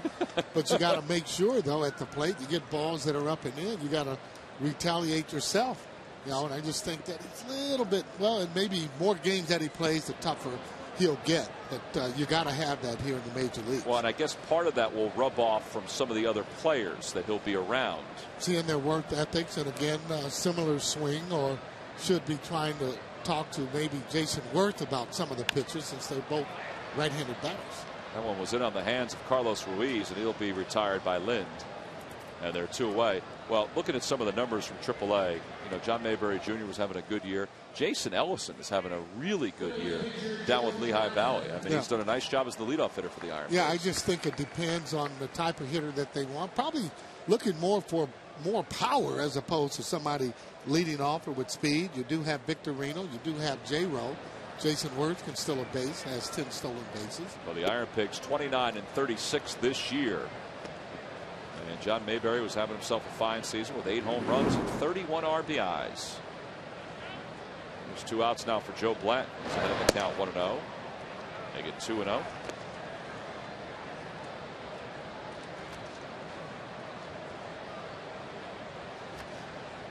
Remember when Jim Thome went down with one of his injuries for the back end of his stay here in Philadelphia. That's when Ryan Howard came up and replaced him at first base. And Ryan, of course, was a big prospect for the Phillies. And he did a nice job of taking hold of the situation.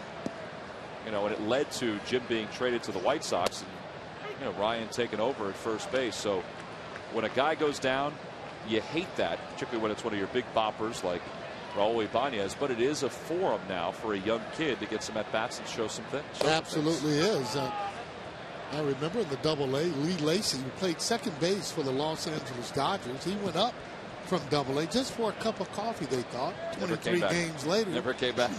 Well, you end up having a hitting streak. How can you send a guy down? Very true. As Joe walks, if he has a hitting streak like that. And I try and tell kid, you get your chance. The way to stay simple, you got to hit the ball. A 2-out walk to Blanton brings up Jimmy Rollins, who has singled and walked today. This kid's been on the tightrope. Surprised that he's been able to get the guys out the way that he has. Cito Gaston has someone up in his bullpen.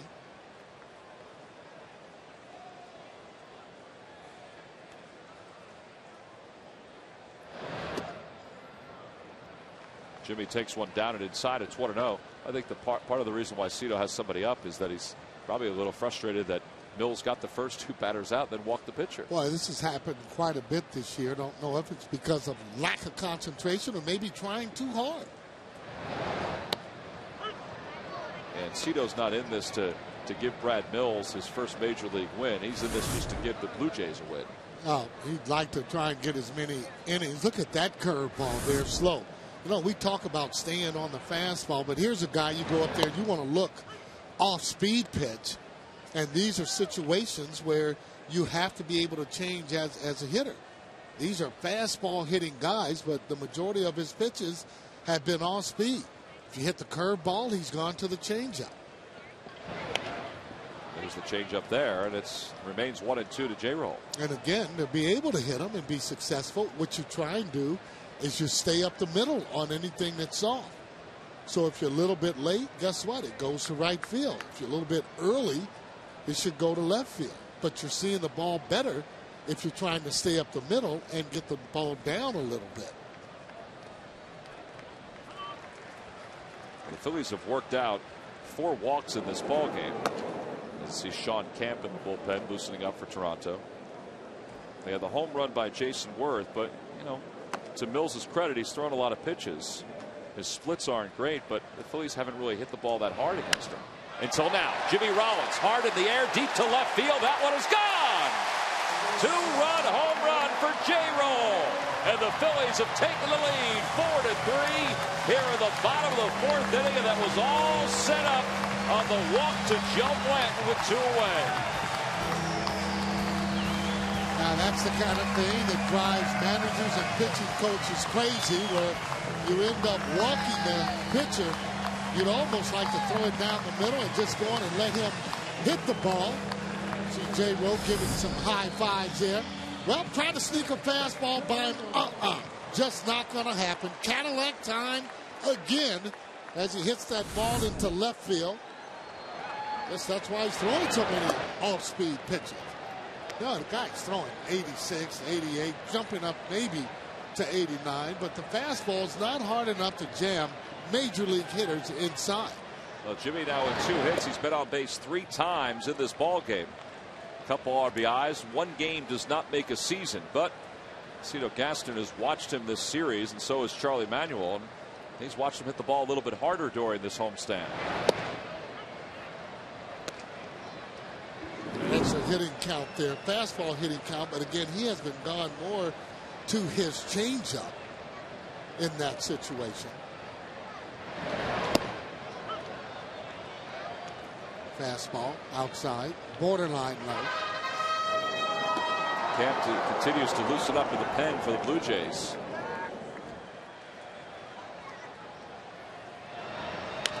Line drive foul by Victorino. A guy throwing all-speed pitches, you can just wait if you can. The longer you wait, the better chance you have of hitting the ball. I'd venture to say J-Roll not trying to hit the ball out, just trying to make hard contact. That's when the ball usually goes out.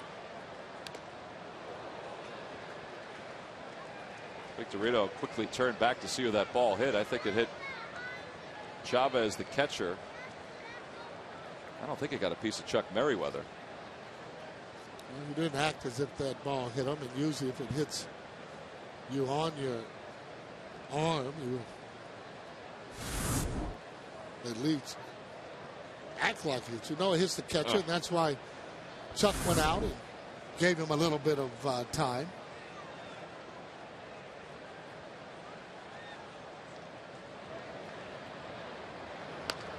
Little cue shot towards center field. That's going to drop in for a base hit. Man, that ball was spinning every which way in the air. God, I tell you what, you're absolutely right. Need a little bit of chalk on that. That ball actually hit out in center field, and if it was a nice little precision wedge, if you will, backing that ball up, I'm going to ask him, how does he do that? Well, you do it when you hit it off the end of the bat, and when you get it off the end, you'll end up having that ball spin. See how that ball kind of stopped and spin? Dom, you might have to ask him how he did that for your wedge shot when you're playing a little bit of golf. Well, Sean Camp is going to come into the ball game for the Blue Jays. So Brad Mills' major league debut is over with here in the bottom of the 4th inning.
Inning thanks to a 2-run home run by J-Roll.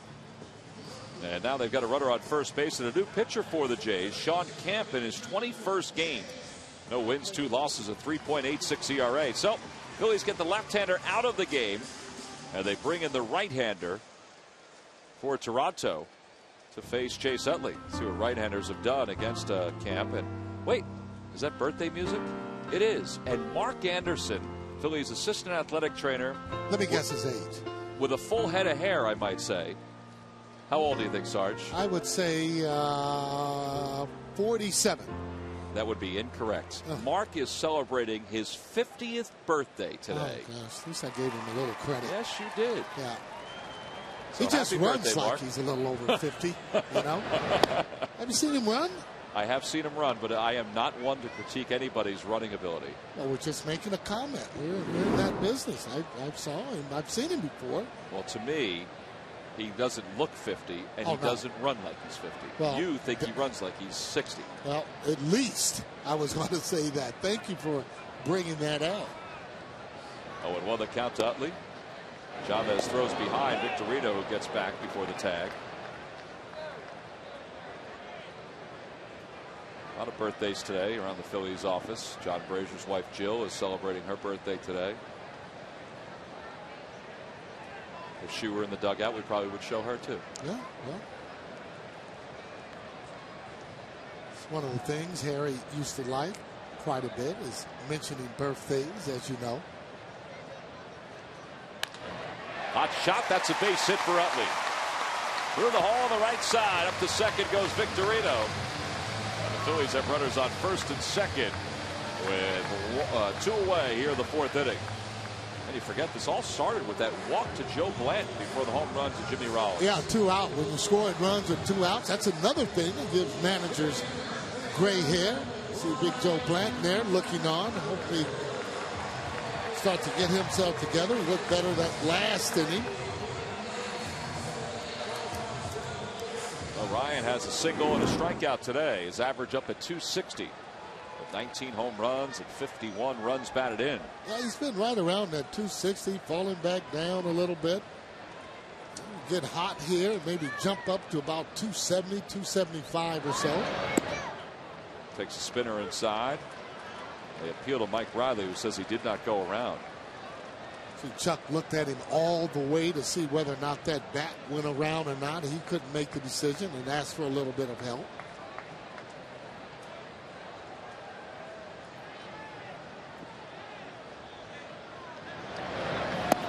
2-0 the count. Ryan has moved himself up to 4th in the league in RBIs with 51. Prince Fielder he's not running away with the RBI crown right now, but he is moving pretty quickly. And he hits with a lot of guys on base, that Prince Fielder. See Ryan's home run total the same as last year. The average, though, much higher this season. This was about the time last year where we were starting to swing the bat a little bit better.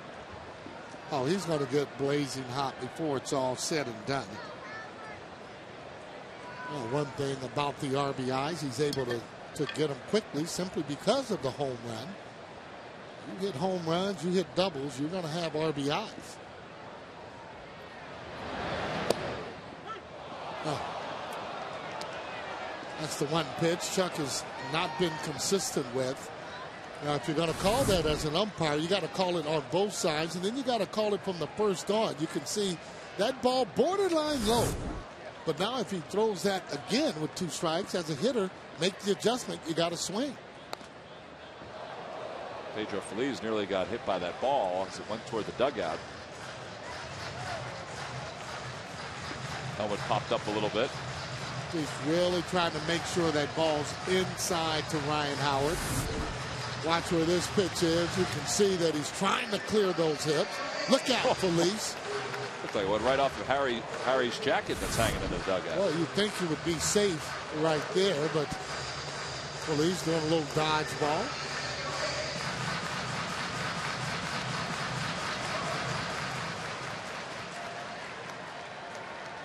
Runners on first and second with 2 away here in the bottom of the 4th inning.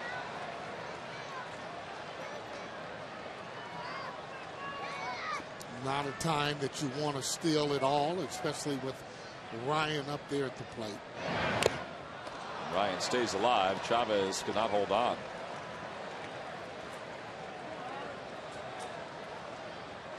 Well, they've been getting a steady diet of breaking ball. That was one there. Not able to hold on to them. If you go back to the very first game, after hits on fastballs, they've gone to breaking pitches. That's what your scouts will look for in the stands. They see how you're pitching a particular team and getting them out. That's what they record in that next series. Guess what? You'll see a lot of breaking pitches. Ryan reaches out and pulls that one towards second. Hill had that one eat him up a little bit, but plenty of time to make the play, and the inning is over. But Jimmy Rollins has given the Phillies a one-run lead thanks to a line drive home run, a two-run shot here in the fourth.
Tuesday, July 7th, when the Reds are in town. It's a 7:05 start, and thanks to Verizon, all fans 14 under will receive a free Phillies beach towel. There's the beach towel to the right. It features Jimmy Rollins, Cole Hamels, Ryan Howard, and Chase Utley. You can order your tickets now by logging on to Phillies.com. Joe England is pinch hitting here in the top of the fifth inning, and he hits a base hit right into center field, batting for Sean Kemp. So he's aboard, and he can run. As Joe Blanton tried to barehand this ball back through the box. Yeah, I don't want pitchers doing that. Smart enough, though, however, to kind of get his hand maybe. Well, he just missed it because he was really trying to catch that ball as that ball goes up the middle. But you don't want pitchers doing that. Ball hits your finger, you could break it. Number of different things. Now Marco Scutaro, who walked his last time up. And after walking, as he went up the first base line, he was peering over to the middle infielders and then just kept on going to second base. Yeah, caught everybody sleeping with their head down. Joe was messing around a little bit there at the plate. It just turned around. Got to give Scutaro credit, though. It takes a lot of nerve to run with that pitcher with the ball in his hand on the mound. 2-0 the count to him. By the time anybody recognized it, it was just too late. I know it's tough to read Cito Gaston's mind, Sarge, but we saw Cito pull Scutaro down the stairs of the dugout after he got back into the dugout. And what would he have told him in that spot? Good play.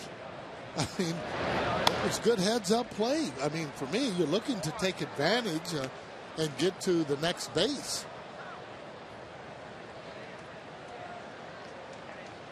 He read that, I'm sure, all his way, because as soon as he got there, he was looking at Joe. The fielders were back. Ryan Howard was actually back. You know, they all were. No one was looking at Scutaro. He recognized that. As soon as Joe turned his back, he was off and running. toss over to first. Excuse me, Tom. Turned out to be a great play because the way the inning actually went, they wouldn't have scored that run. Well, you just don't see it every day in baseball, a guy doing something like that to take a chance like that. I mean, do you remember anybody ever doing that? Got to be heads up in doing that. There was a second baseman that played for Montreal, believe it or not. He would take off when the catcher lobbed the ball back to the catcher. I forget his name, but every time the catcher would catch the ball, he'd lob it back, and he played second base, pretty fast runner, more of a utility player. But he would steal second, and I've seen him do it at third. So I've seen that before. 3-1 the count to Scudero. And he hits a line drive toward left field. It's deep. Worth going back. He's not going to get there. Over his head, one hop off the wall. England heading to third. He's going to be held up there. And Scudero's at second with a double. And nobody out here in the top of the fifth inning with the Phillies leading it by one in Toronto. As runners on second and third. 20th double of the season for Scudero. Scudero's having a decent year. He is a free agent. 34 years old. Really learned how to hit short and compact. Line drive type of hitter. You can see that ball going into the gap. Good play by Worth getting the ball in and no further advancement of the runners. So now Blanton has to navigate himself through a tough inning here in the top of the fifth with nobody out and two runners in scoring position. Aaron Hill at the plate. And he pops it up. Well, this is a big out.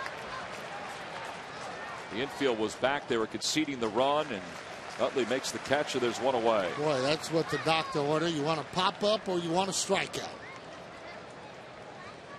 Time to take a look at our Firestone leaders, and that pop-up was not expected from Aaron Hill because he does lead the American League in base hits. One ahead of Victor Martinez of Cleveland, two ahead of Ichiro in Seattle. Firestone, a tradition of innovation.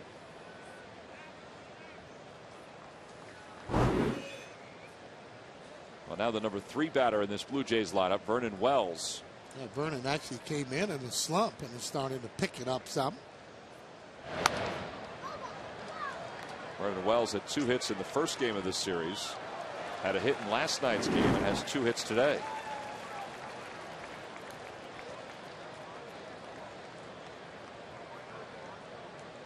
This guy's a good athlete. Usually has more power than what you see in 5 home runs.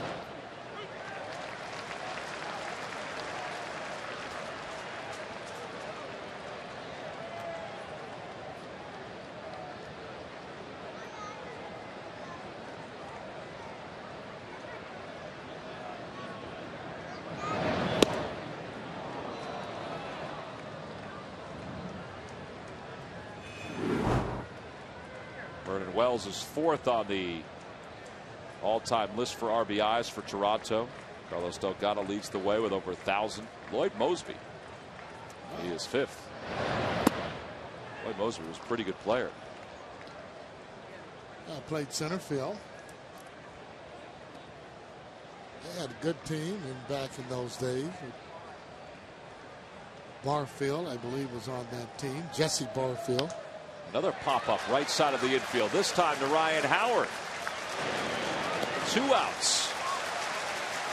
And Joe Blanton is 2/3 of the way through, getting out of this tough spot here at the top of the 5th inning. Boy, getting those hitters to expand the zone. That's exactly what Vernon Wells did, trying to hit that ball to right field.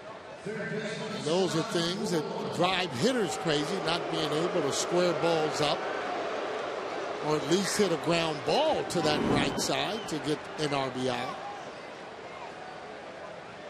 There's Aaron Hill. He popped up the first for the first out in this inning. Now, are you careful here with Rollins with 2 runners in scoring position? The way he's been swinging. He's been swinging the bat fairly well this series. So you want to be careful, make him hit your pitch.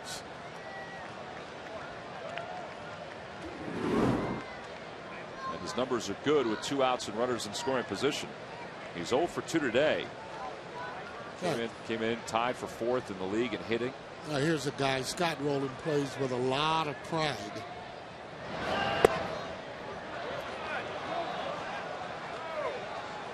He slowed down on hitting the fastball a little bit, but still accomplished in the field and making good plays soft hands and having a good year.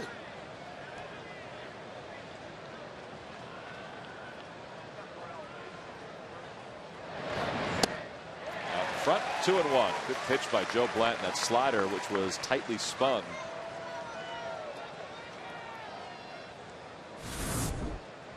Notice how he's off balance on that, and then he comes off of that back leg. He does that quite a bit on a lot of pitches. Doesn't stay on the back leg the way that he used to. Line drive, caught out of the air by Pedro Feliz, and a good job by Joe Blanton, who pumped his fist as he left the mound. First 2 runners got on base. He got the last 3. 2 on a fly ball.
Just pitched himself out of a jam. His team leads it by 1, 4-3. And the first 2 batters to get on base. Then Sarge, some pretty good pitching.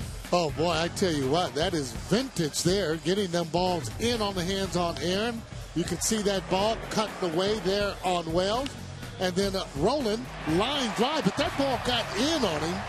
Good pitching there, and again we talked about Rollins not able to get to that fastball the way that he used to. As we begin the bottom of the 5th inning, Cito Gaston's going to dip into his bullpen once again. Dirk Hayhurst into the game for the 5th time this year. No wins, no losses, no ERA. 5 2/3 scoreless so far. 4 hits and no walks. Facing Jason Worth. And he delivers a fastball for a strike. And it's 0-1. Although that might have been a cutter from Hayhurst. Yeah, you usually go on the different velocities. That's how you can tell what that pitch is. Fastballs are usually somewhere between 89, about 93 as an average. Can be higher. Off-speed pitchers definitely would be in their 70s, low 80s. Now that's a fastball at 89. Exactly. So the slider cutter was about 81, 82, 83. There you go. 1-2 the count to Jason. 2 RBIs today for Worth. That one is popped in the air to left field. Pretty deep but playable. And landed at the edge of the warning track, makes the catch. Boy. The ball was toward the end of the bat, and he hit it a pretty good ways. Just missed from hitting that ball out, and it was toward the end of the bat. You're actually right about that. A lot of times, Jason runs out of his bat, but that one was really so close for it being a home run. He just had the height on it, but not able to hit the ball hard enough. Well, with Gary Matthews, Tom McCarthy, live from Citizens Bank Park. Sold out crowd today. A little day baseball. Phillies lead 4-3. Dirk Hayhurst is the 3rd pitcher used by Toronto. And Pedro Feliz hits it in the air to center field. Vernon Wells over. And quickly they're 2 away. This big crowd, which was slow to arrive today, and rightfully so. There was a lot of rain in the area this morning. Tarp was on the field for a little while, but as word got out the game would start on time, everybody seemed to arrive at the same time. Not your normal June day, and it hasn't really been your normal June month. We've seen a lot of those Phillies ponchos, but we haven't had to see those ponchos today. John Mayberry Jr. 1 for 2. Sarge, when a team goes through injuries like the Phillies have, I mean every team in baseball goes through them, how do you overcome it? Well, guys that are on the bench, it's their time to play, their time to shine, and their time to be able to step up. Well, John Mayberry just stepped up on that one. A long fly ball, and it is gone. How about that one? A towering shot from Mayberry, his second home run of the year, and the Phillies now lead it 5-3. Well, I tell you, that's some of the power that they're actually looking for from young John Mayberry, as it shows you how to hit a hanging slider.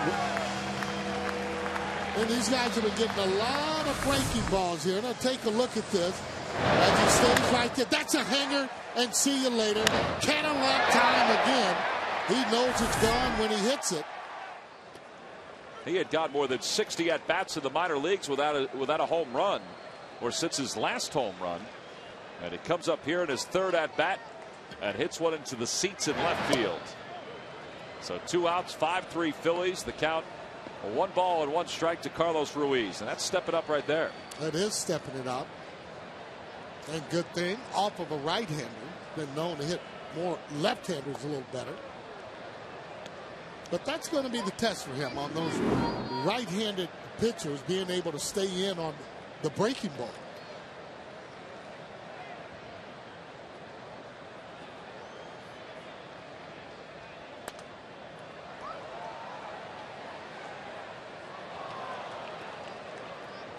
That's how those young kids get noticed. You mentioned that about Ryan Howard getting an opportunity to come up and play. Well, you get noticed real quick when you're hitting balls out of the ballpark.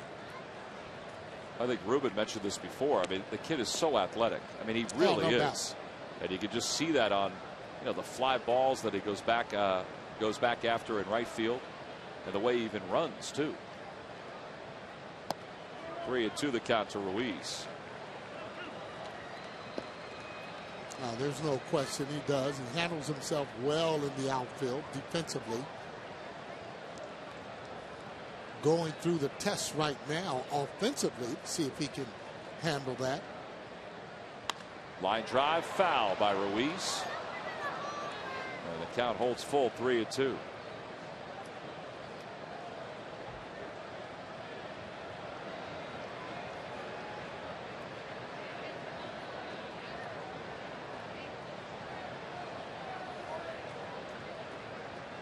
Ball 4. Ruiz is aboard with a 2-out walk. So Hayhurst gave up the home run to John Mayberry and now has walked Carlos Ruiz after being ahead of him. No balls and 2 strikes. And that'll bring Joe Blanton to the plate. Joe getting a chance to bat here with a 2-run lead.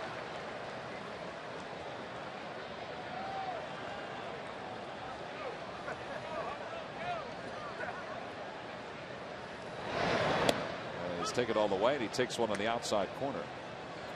That's where that 8th hitter comes into play, being able to have a good at bat, turn that lineup around. Ruiz getting that walk. 0-2 the count. Joe swinging to hit the ball out of the ballpark as he leaves his feet on that slide piece.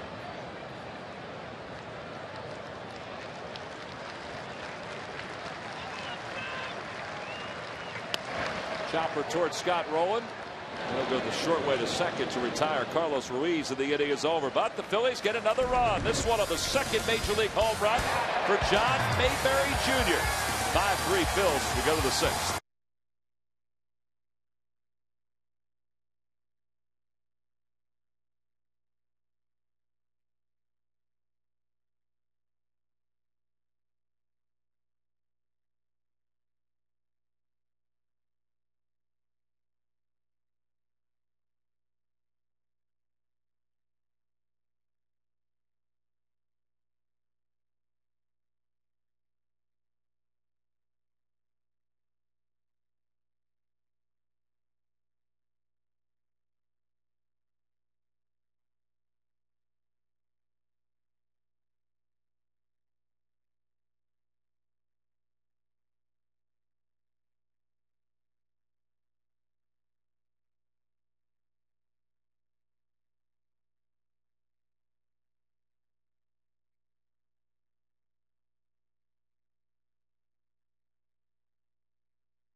Jason Worth. Chase is delivered with the bat throughout the road trip, and no at-bat was more important than his 11th inning game-winning home run. On the flip side, it is Jason who has glistened in the outfield, traveling all around Citi Field, defending his position and laying it all out for a Phillies win. This combo effort is brought to you by Independence Blue Cross. We're here for you every step of the way. Well, a cloudy day here at Citizens Bank Park, but Phillies lead it 5-3. Makes it all the brighter as we go to the top of the 6th inning.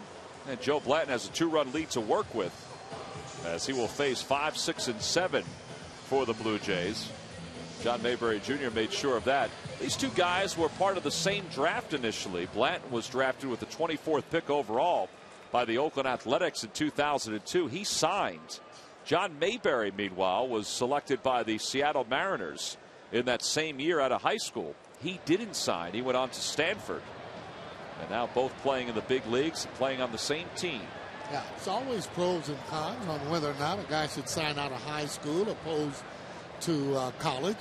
Adam Lind skies one in the air to deep right field. Mayberry is back, and that one is gone. Wow. First pitch of the 6th inning. And Adam Lind with his 14th home run of the year. And the Phillies lead is at 1. Well, you notice every time, though, that Blanton gets that ball up. I think that might have been a high changeup. Those don't come back very often. Lind is having a pretty good year. Let's see this ball. Look at the location there. I mean, that has home run written all over it. He catches that ball. Again, notice, though, if that ball is a little bit low, you might hit it, but it's not going to go in that area where it was a home run. Joe has just reached the 100 pitch mark for the afternoon.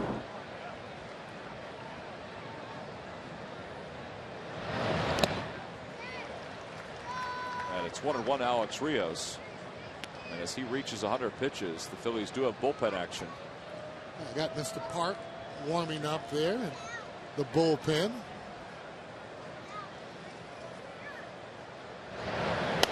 Off the end of the bat, a flare to right center field. And Victorino read it perfectly, and there's one away. Well, fans, if you're looking to come to the ballpark more than one time this year to see Chad Home Park and the Phillies bullpen and everybody else, well, the Grand Slam 4-pack is what you need to capitalize on. You can log on to Phillies.com, select either one of the Mets games, Friday Fireworks, or the Bradledge bobblehead, and then add 3 more of your choosing. That's a customized 4-pack. You can log on to Phillies.com right now to take advantage of the Grand Slam 4-pack. And a scorcher by Lyle Overbay. And he's aboard with 1 out. First hit of the day for Overbay. And it's the 8th hit allowed by Blanton. That ball scorched right over J-Ro's head. He's probably contemplating or wondering, maybe I should have caught that ball. I don't think he could have, though. It was hit so hard. The ball would have taken him out into center field. You got to be careful jumping too high. Want that ball nailing you in your chest area.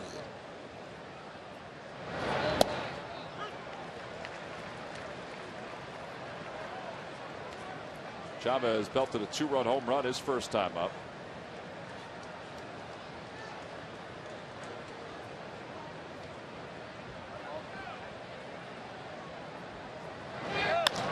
Roller toward the hole, backhanded and knocked down by Jimmy Rollins. No play, and everybody's going to be safe.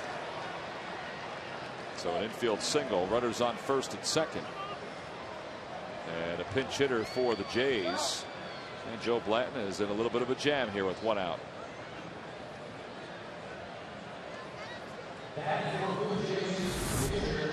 Game of inches again there. We saw that last night where a couple of balls eluded Jimmy Rollins. Well, that may be it for Joe Blanton. Charlie Manuel's heading out to the mound. He's got Chad Home Park loosening up in the bullpen. Chad Home Park's going to be utilized here for more than 1 inning of work. And Charlie is already signaled to the pen, takes the baseball from Joe Blanton. His afternoon is done. Phillies hanging out to a 1-run lead with 2 runners on base.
At the top of the 6th, you see his line so far, but the 2 runners on base are his responsibility.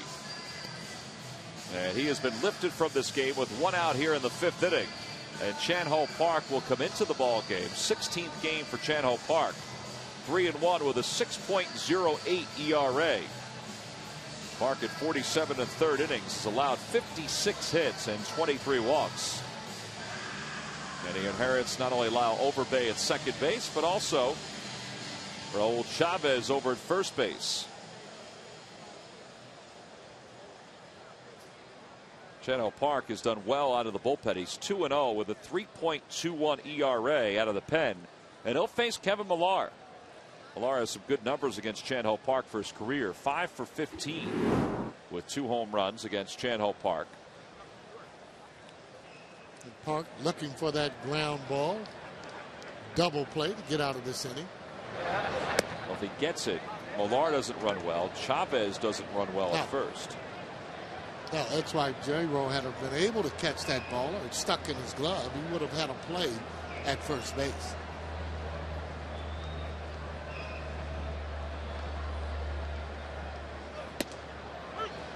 .91 miles an hour from Park. Good hard sinker on the outside part of the plate. 1 double play for every 16 at bats for Chan Ho Park.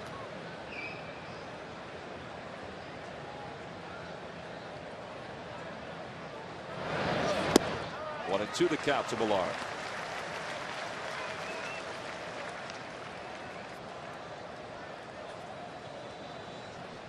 Millar is 5 for 15 against Chan Ho Park, as we mentioned. And Park has only got him 1 time on strikes.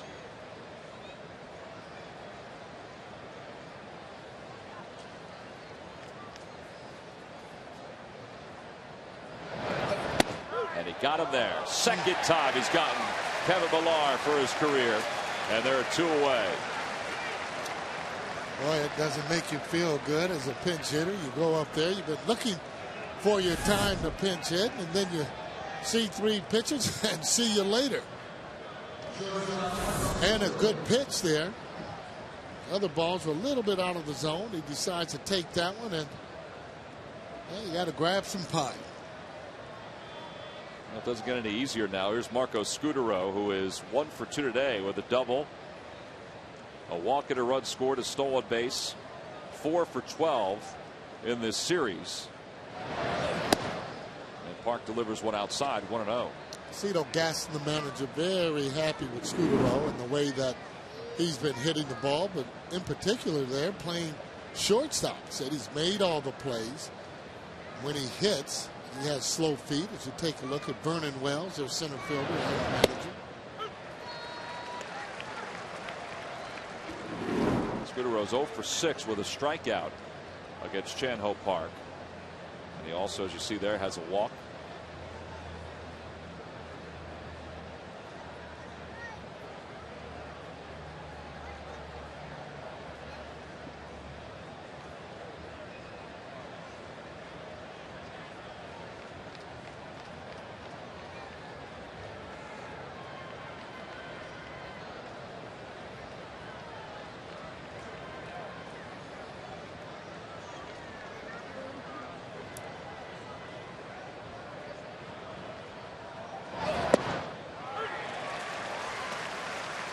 He's got some good life on his fastball.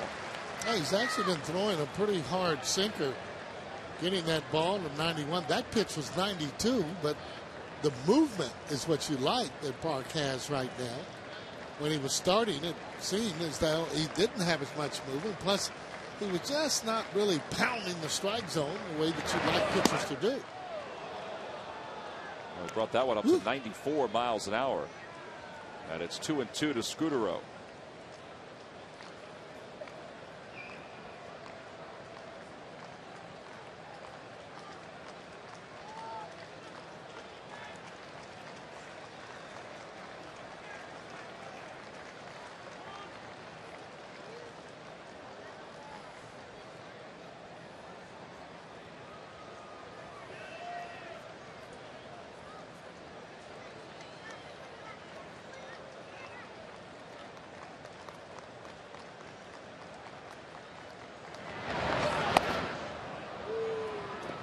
Thought maybe he'd get him fishing there. Instead, it's 3-2. So the runners will be off. Doesn't swing at a lot of bad pitches. And again, Scudero, one of those players that has slow feet. The slower your feet, the more you're able to look at the ball. The quicker your feet, the tougher it is to hit a fastball. So it's just the opposite. Slow feet, easier to hit the fastball. Runners go, and they'll stop now as Park spins around. Overbay on second, Chavez on first. Yeah, runners will have a head start in running, where that don't have good speed. Overbay at second base should be able to score if it's a base hit, because you are running.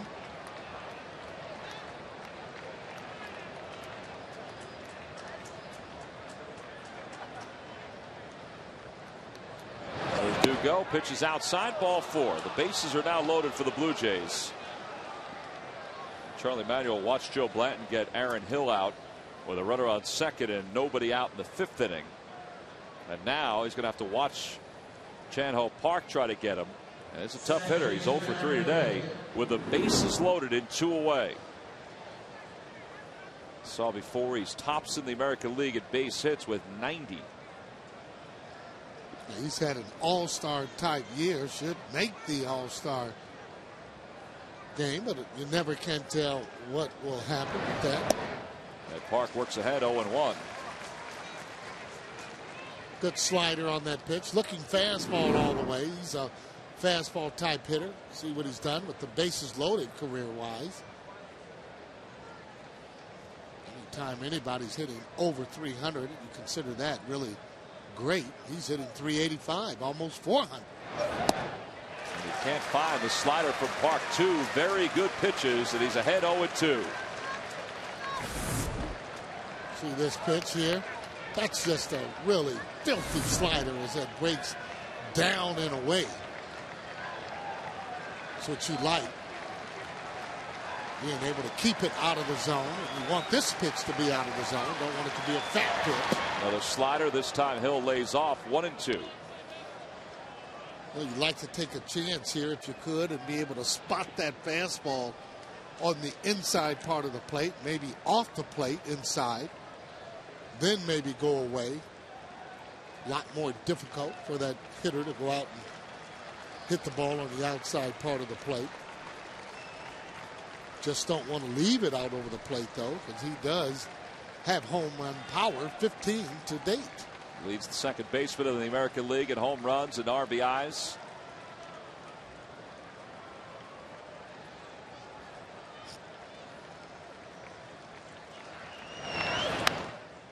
stays alive. They tried to come inside, not with a fastball though. Try to come inside with a slider. Yeah. Yeah, I don't like those pitches there, because if it backs up and it just stays up out over the plate, has a tendency to get hit hard. That almost acts as if it was a backup, because it never really broke back down. A lot of times you don't want to take a chance on coming inside just for the fear factor of hitting that bat.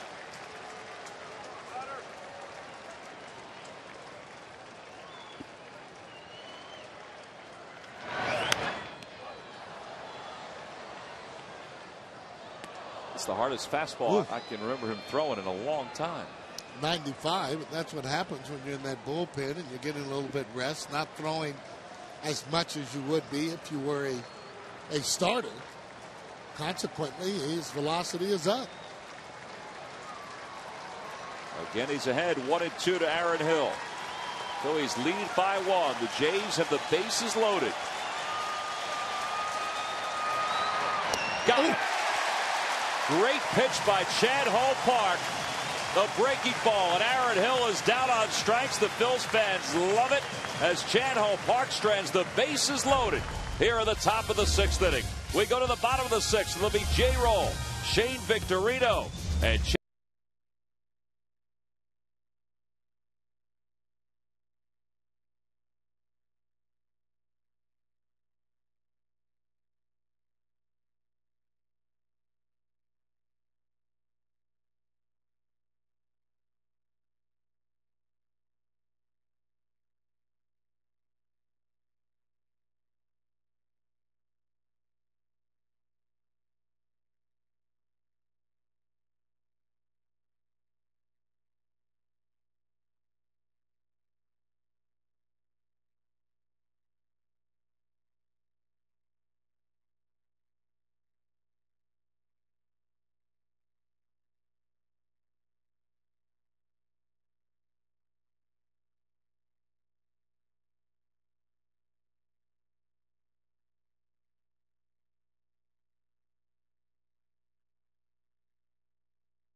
Phillies baseball is brought to you by Southwest Airlines. Southwest Airlines is ready when you are. Go to southwest.com. Grab your bag.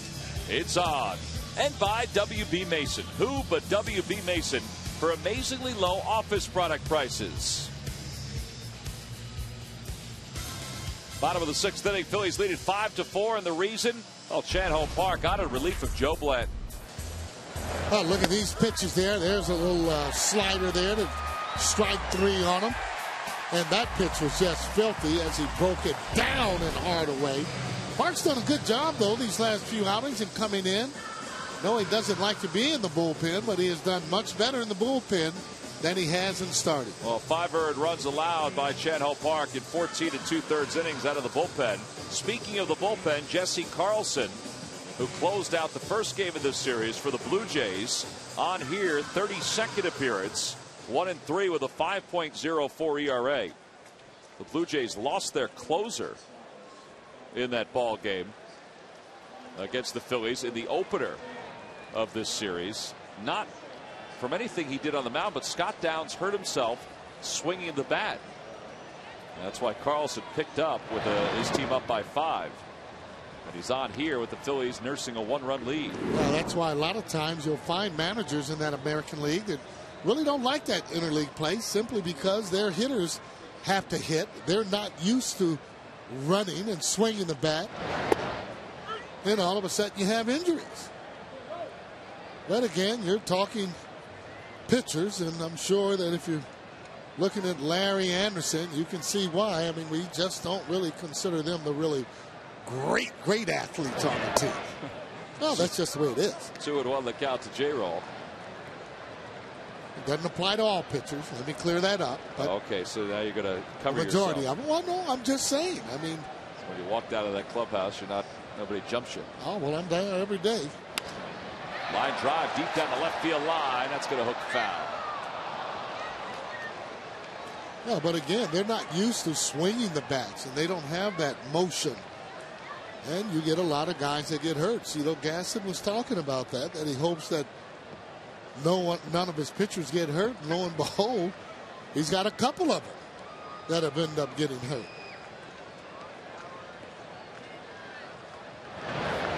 Jimmy lines one again. Foul.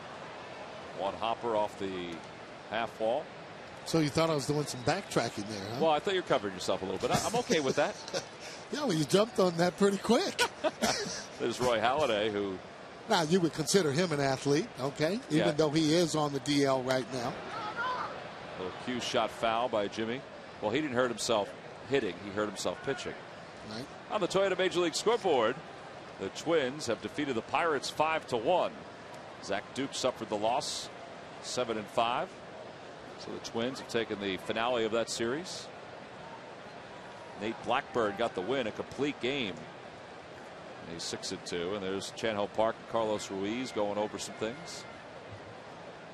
Yeah, just keep that tight slider going and that 94-95 fastball, you'll be fine. First time that Jimmy's been retired today. He's down on strikes. I was talking to Brad Litch today about Carlos Ruiz. And what you just saw is, Carlos, Brad said, he's so impressed with how serious Carlos takes his responsibilities as a receiver. Oh, he's more of a defensive catch and throw guy as opposed to offense, but that's what you want with your catchers, to take pride in settling down that staff. And each guy is an individual where they have different things that they throw, so different ways that you have to be able to talk to them to get the best out of their ability. Count is 1-1 to Victorino. A base hit today and 2 official at bats. He's also walked and scored a run. A lot of times I'll have scouting reports. Well, this guy can't hit the fastball, but the fastball that certain guys have may not be as hard. So you have to go to a different type pitch.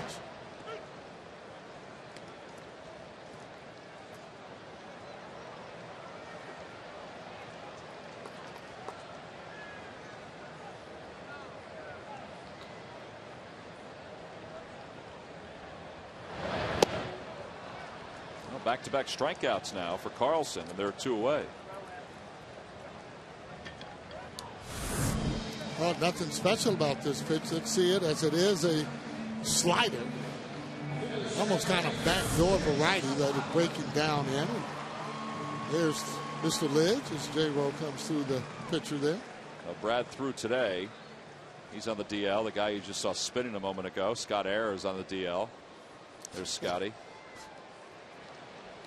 And Brad threw today, and before he went out to throw, he said he was very encouraged with the way he feels, the way that knee has responded to the rest that he's had and the cortisone shot that he took.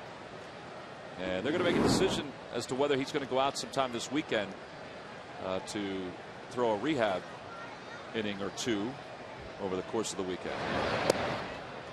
And those are some of the real tough decisions for the GM, Ruben Amaro, when you're putting a guy on the DL. And a lot of times players don't want to go on the DL. I understand Ibanez wasn't all that thrilled about it, but either was Lidge. But again, Amaro looking at the long run of things. There's a lot more season to go, and he wants those guys to be healthy. And if they are, there won't be any kind of problem. They'll be strong. 1-2 the count to Chase Utley.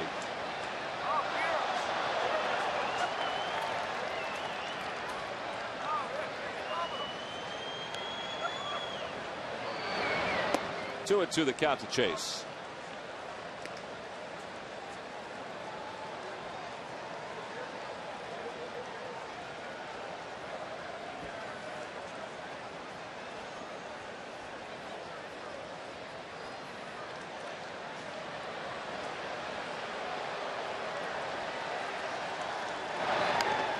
Chase fights one off. It stays alive. Chase today is singled. He's walked. He's also flied out to left field.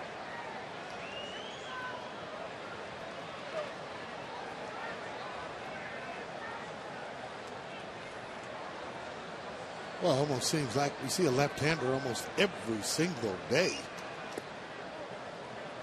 That's what happens when you're a strong left-handed team, and certainly fighting fields are. Vanez, Utley, Howard. A lot of times seems like to turn J. Rowe and Victorino around. And Utley's down on strikes, and Carlson has just struck out the side here in the bottom of the 6th inning. So the Phillies go down in order. We've played 6 here at Citizens Bank Park, and it's a 1-run Phillies lead.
Rollins hard in the air, deep to left field. That one is gone.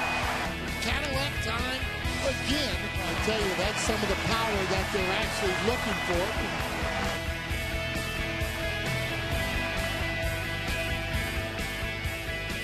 Ball's kind of flying around out of here today on a muggy afternoon at Citizens Bank Park. Phillies with a 1-run lead, hanging on here as we head to the 7th inning. And Chano Park did such a good job last inning. Get out of there. We'll start the 7th and try and get through this inning for the Phils. Here's our Verizon Wireless game summary.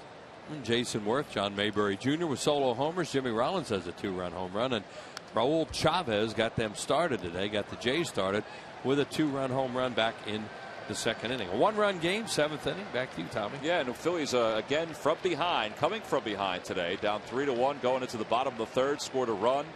And then it had 2 more in the 4th, and now Chan-Ho Park on to face Vernon Wells, and the count 1 ball and 2 strikes to Wells. Wells today a single, double, driven in a run, also popped out to first, and he's down on strikes, and that is the 3rd strikeout already for Chan-Ho Park. Man, that slider looks good today. Well, these lucky fans are today's Citizens 7. They will each receive a prize pack courtesy of Citizens Bank. Citizens Bank with the most 7-day branches in the Philadelphia area. To find a branch near you, visit citizensbank.com. Scott Rollins lined out to 3rd base back in the 5th inning. That finished off a 2nd and 3rd jam by Joe Blanton. With nobody out. Nobody out. We got out of that. Rollins was the 3rd out in that inning. Blue Jays have stranded 7 so far through the first 6 innings of this game. And it's 1 ball and 1 strike to Rollins.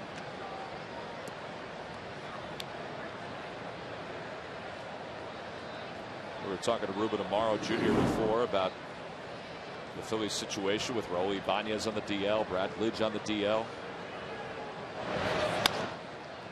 43 days until the trade deadline, and you know we're getting to the point now where the conversations will probably start heating up a little bit more. But again, in this day and age in baseball, with the wild card, so many teams are involved in races, even up till the trade deadline. It's tough to see what's available and what's not available. Right, and that's what makes it more and more difficult because of the wild card. The wild card adds a lot of interest. There's no doubt about it. Rollins checks his swing. Did he go? No, says Laz Diaz. 2-2. But it also, makes teams hang around a little bit longer. They think their fans don't want to think, hey, they're going to give up. There's Scott Rollins late in the ball game, 7th inning or later. Good numbers. Fans are going to think their team's going to give up when they still have a shot. So it's hard to make deals. Well, the other thing too is, for a Phillies standpoint, they've talked about. Charlie's talked about getting another starter. Ruben's talked about that. Some of the prime real estate out there right now in Major League Baseball is banged up. Yeah. Roy Halladay, Jake Peavy, Eric Bedard is also nicked up a little bit in Seattle. He's on the DL. So that kind of causes a logjam. And the National League wild card is led right now by the St. Louis Cardinals. Is it too early to look at it? Well, maybe, but it's still part of baseball at this point. As we get into July, folks will be concentrating on it a little bit more. And how about the Giants? Or a game and a half out in the West. How about those guys? Where'd they come from? 11 of 12 and 3.5 games out. Little looper. Ryan Howard on the run. It's a foul territory. He's not going to get there. Just needed that to hang up a little bit more.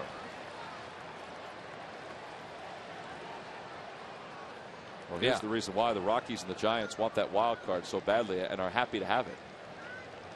Sure, because when you get into this whole bunch right here, the whole division, they're getting blown out by the Dodgers right now. So they still have that thought, okay, we may lose a division, but the wild card teams have done really, really well in postseason play. They have a history of that. Line drive over the glove of Ryan Howard into right field. Mayberry is there to cut it off, and Rollins heading to second. Here's the throw by Mayberry, and it is not in time. And Rollins capitalized on the fact that John Mayberry at the end didn't finish strong going after that ball. Exactly, and Scott Rollins has always played that way too. He gets doubles out of the box by hustling, and he went hard around first and watched how Mayberry approached that ball. And when he did what you said, Tom, he took off. Here it is. He fights that one off. He hits a lot of balls the other way. Now here comes Mayberry. Now see right there, he just kind of took his time and he was going to lob it back in. Well, that's number one, you don't do that, but number two, that's not knowing who the player is. And you see Scott Rollins took a slight pause there as he went around the bag and then just busted it when he saw him make that move where he kind of put his head down. That's twice today players have put their head down, and these guys have taken advantage of it. Well, Charlie Manuel heading out to the mound, and that's going to be it for Chan-Ho Park with the left-hander Lynn due up. Charlie's going to take the baseball from Chan-Ho Park and bring in J.C. Romero. So the third pitcher used this afternoon by the Phillies will be a left-hander. Chan-Ho Park gets a nice reception as he exits the field here in Philadelphia.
Fun Walk will take place this Sunday, June 21st. The run starts at 8:30 a.m.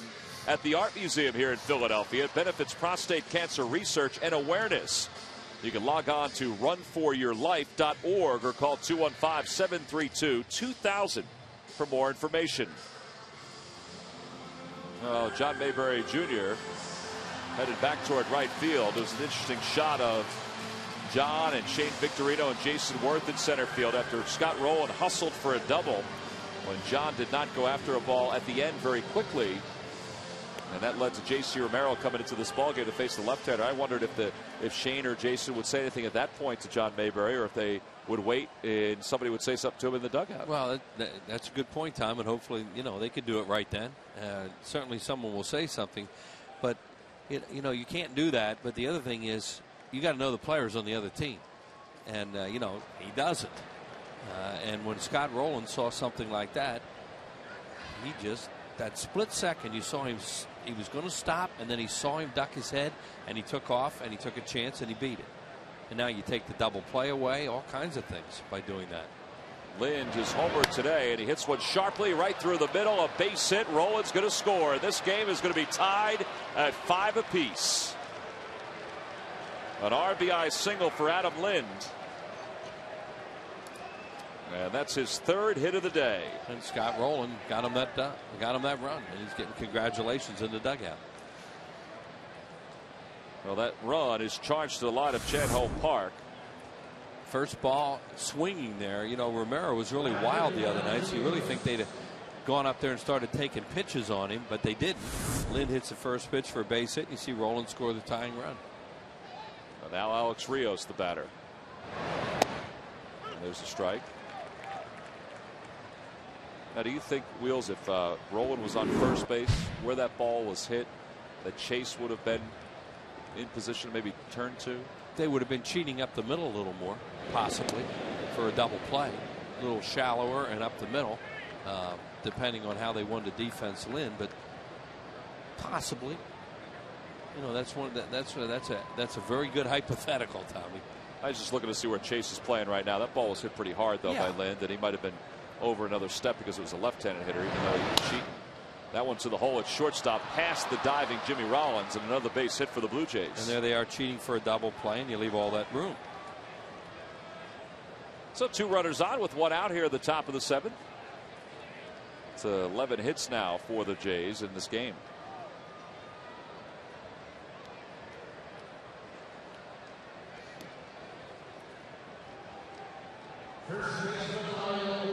Overbay is 1 for 3 today. He's popped out to third twice. He's also singled, and you see what he's done against JC for his career.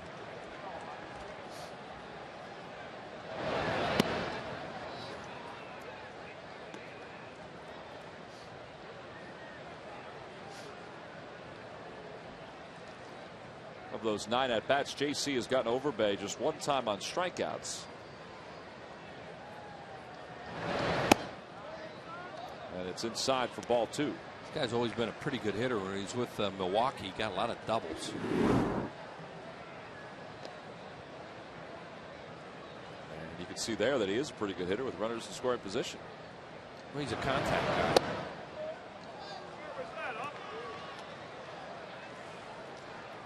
Joe Blanton started this ball game for the Phillies, went the first 9, or went the first 5 1/3, allowed 9 hits and 4 runs. A walk and 2 strikeouts. Gave up a home run to Chavez, who's in the on-deck circle.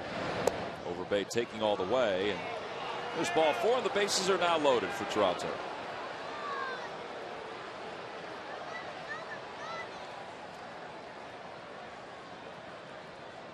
And Rich Doobie on the phone trying to get somebody up again. Looks like Tyler Walker has taken his jacket off, and Clay Condrey as well, and it is Clay who's going to start loosening up.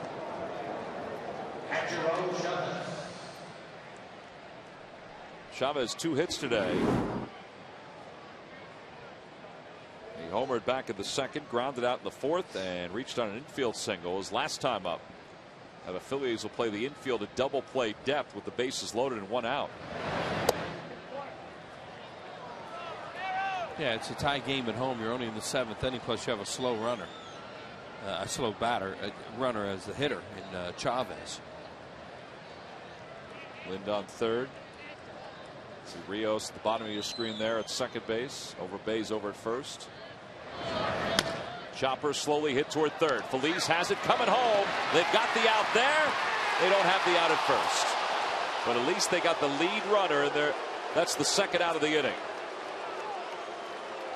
You'll have your head in the game, and that's what Pedro Feliz does there. You know, that's his play. Got to come home on that. Certainly can't go around the horn because not hit hard enough. And Carlos did a good job of getting out of there too. Watch, because the runner's going to try and take him out. He got out of there and just safe at first base is Chavez, who really hustled down the line. But the catcher, that's a key thing, that he gets out of there so that runner can't get him. Look at Chavez. He turned. Why would he turn around? What was that all about? I have no idea. What's he trying to do? Think the guy's safe at home? Want to see if he got a ribby?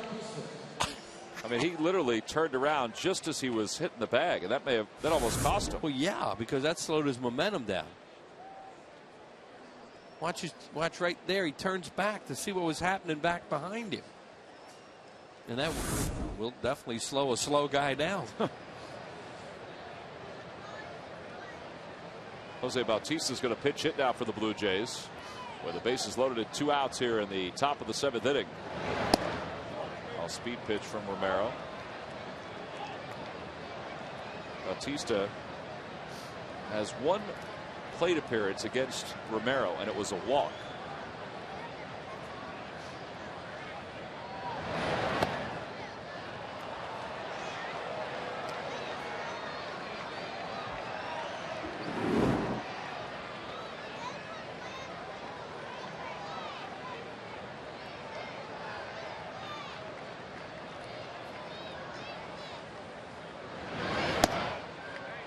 The count.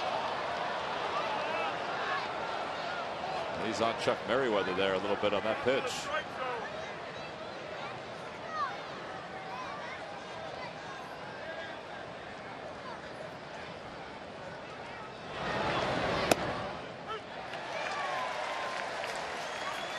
Tell you what, ball 3 looked like a better pitch than that one right there. They're both close.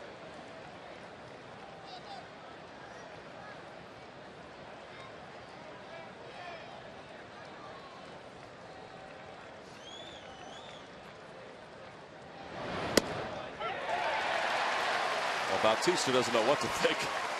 3-2 the count. The runners will be off. Either to Cito. Rios on third. Overbay on second. Around at first is Chavez. And a tie ball game here in the top of the 7th inning. Sold out crowd coming to their feet.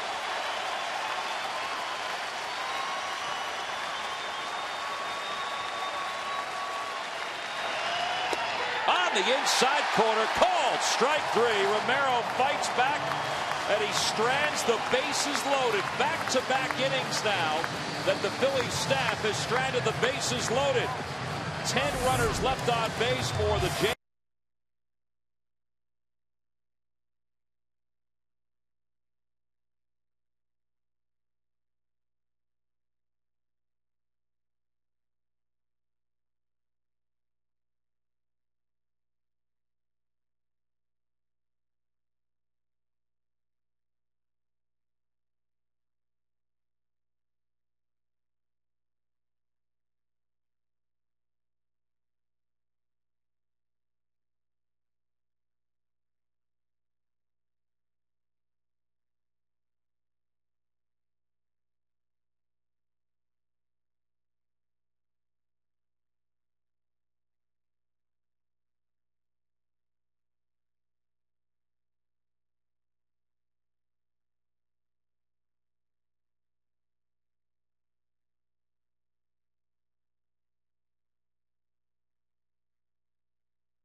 Time now for the Dodge Stump the Fans Trivia Quiz answer.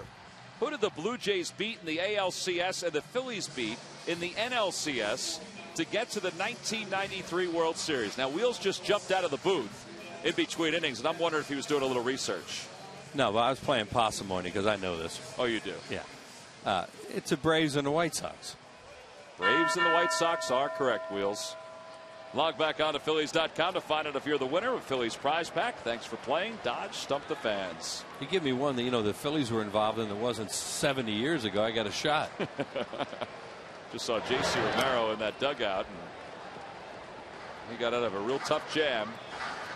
At the top of the 7th inning, Brandon League now is on for the Blue Jays after Jesse Carlson retired the side in order, struck out the side in his only inning of work. JC just struck out Jose Bautista with the bases loaded. Ryan Howard pops it in the air, foul. Struck him out. It's charitable because he never moved the bat. Stood there and took 6 pitches. Some were close. Whether JC meant to do it or not, he threw everything away from him, that hole at bat, and then froze him on a strike on the inside corner. You could see he just locked on it because everything had been away from him.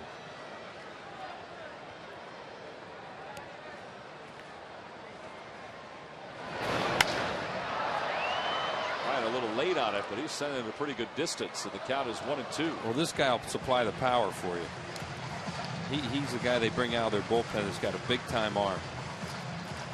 Mid to high 90s fastball and a splitter. Here's Ryan Howard, as Tom said, a little bit late. Brandon League throws really hard.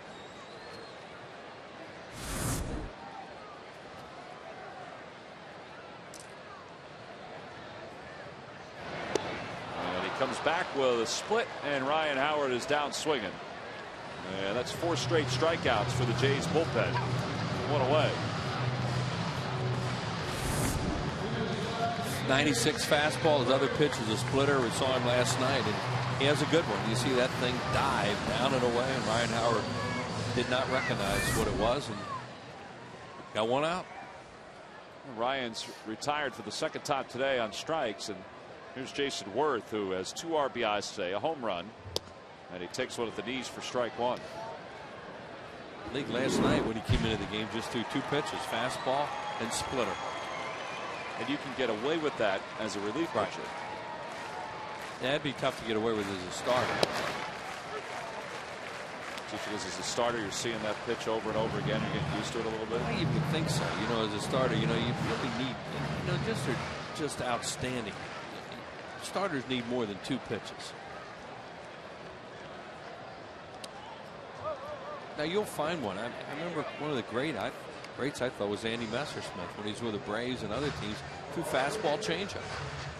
Could get away with it. Sandy Koufax, they say, only had a fastball and fastball curveball. Maybe the prime example of a 2-pitch pitcher. There's probably others that, you know, there's so many others you could probably think about, but there aren't guys that really jump out at you that succeeded that way. They may have tried, but it didn't work. 5 straight strikeouts now for the Blue Jays bullpen. 2 outs in the bottom of the 7th. Well, this started to rear its ugly head a little bit lately, 2 of these strikeouts. Then nothing can happen. They see the splitter grip, and down she goes.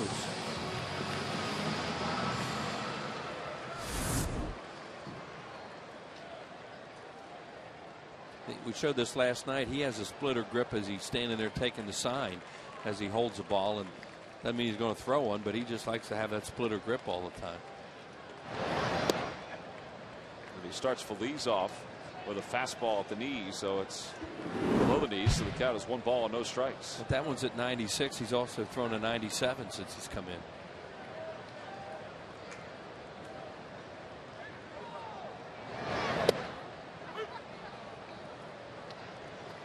Two bullets. There's Condry. 2 fastballs, and now if you're a hitter, you're thinking, oh no, here comes that split, and then if you freeze on it, you can throw a fastball right by it. Delivers the split low, and it's 2-1.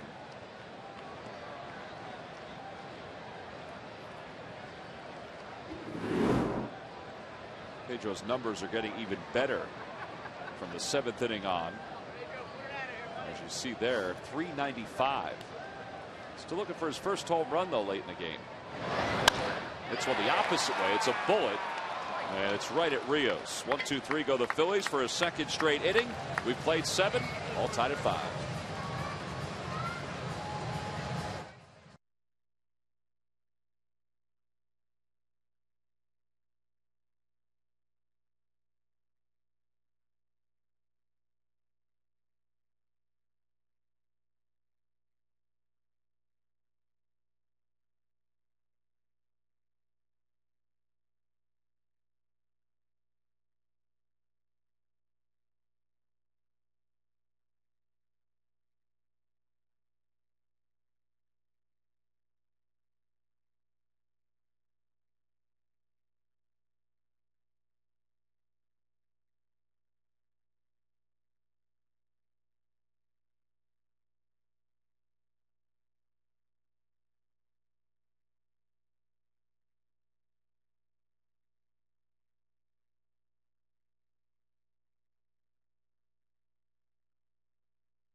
Inning as the Blue Jays will go to work against the Phillies. It's time now to bring you up to speed with the AT&T Rapid Rewinds.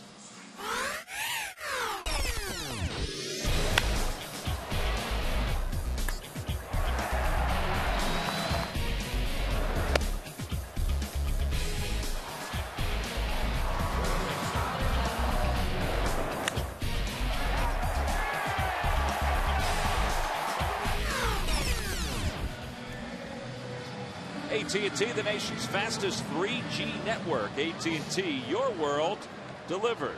A few home runs in today's game, one by Jason Worth, the other one by John Mayberry Jr. for the Phillies. Meanwhile, for the Jays, Raul Chavez has hit a 2-run home run. Adam Lind has hit a home run as well.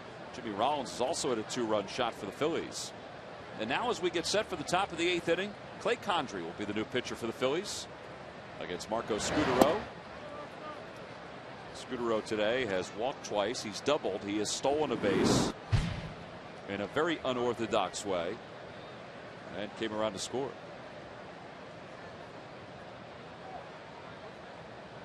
A little extra base running today. You know, the reputation of the American League, Wheels, at least over the last 10 years, 15 years, is that it's, you know, you wait for the 3 home run, that you don't, you know, play aggressive baseball. Well, the Jays have gotten 2 runs today with some aggressive baseball. Yeah, Scott Rollins still plays like a National League style.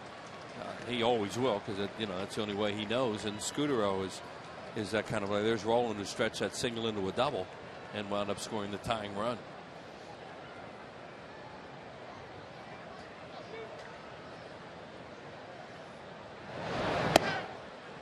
Folks talked last year about, you know, John Gibbons, who was the manager of the Blue Jays. And you see Clay's numbers, 33rd game, 3.44 ERA, that he kind of brought a National League style to Toronto. Cito Gaston is as American League as it comes. But I guess it does, you know, those are individual decisions by players and not really by the manager. Right. Especially what Scutaro did. You know, that was just an instinct thing when he saw their heads down. And then and Rollins stretching a single and a double. He's done that since he was 21 years old in the big leagues, or 22. Base hit for Scutaro into center field, his second hit of the day. He's been on base 4 times.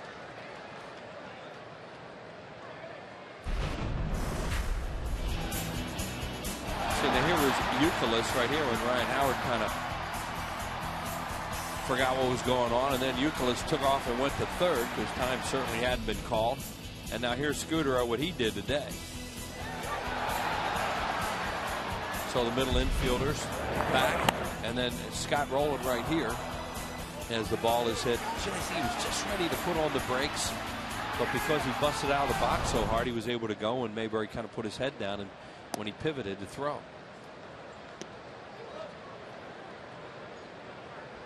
You know, just little things, and you know, when you're playing well and you're playing heads up ball, you don't do that stuff. And right now they've had some lapses. Want to know the count to Aaron Hill, who's 0 for 4 with 2 strikeouts. No bunt. Look out, Nick. And it's 1 ball and 1 strike. They're guarding the line down there with Feliz, and Aaron Hill really ripped one past Nick Leyva. Well, actually, they're off the line a little bit now, more just a pull defense. They were on the line for the first hitter, Scudero. Nick Leyva was talking the other day on Daily News Live on Comcast Sportsnet about the day that Mike Schmidt pulled him off the plane and said that he was going to retire when the team was heading from San Francisco to San Diego. And that was really something. So Michael walk up into first class, and they walked off the plane together. And they were sitting on the tarmac in San Francisco. And that was the day Mike had decided he was going to retire. Flew down to San Francisco, flew down to San Diego. It was Labor Day, and Michael retired on Labor Day. I mean, on Memorial Day. It was in May.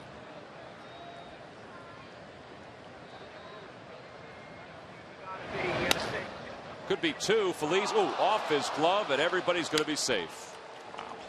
And the ball not bouncing the way of the Phils double on play that particular ball. play. Dead double play ball, and an easy play for Pedro Feliz, who makes those plays and didn't do it. Well, that's his 4th error of the year.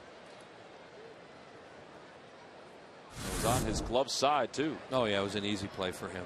It took you know, when you see it there, it did take a little bit of a funny hop there, but you know, he's the kind of guy who's going to tell you he's got to make that play, and that's an error all the way.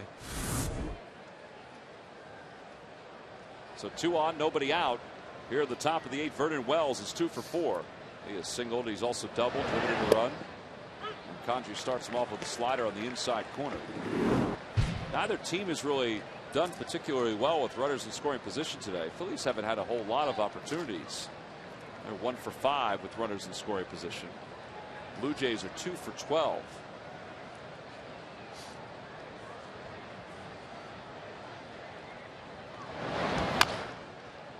And it's 0-2 to Wells.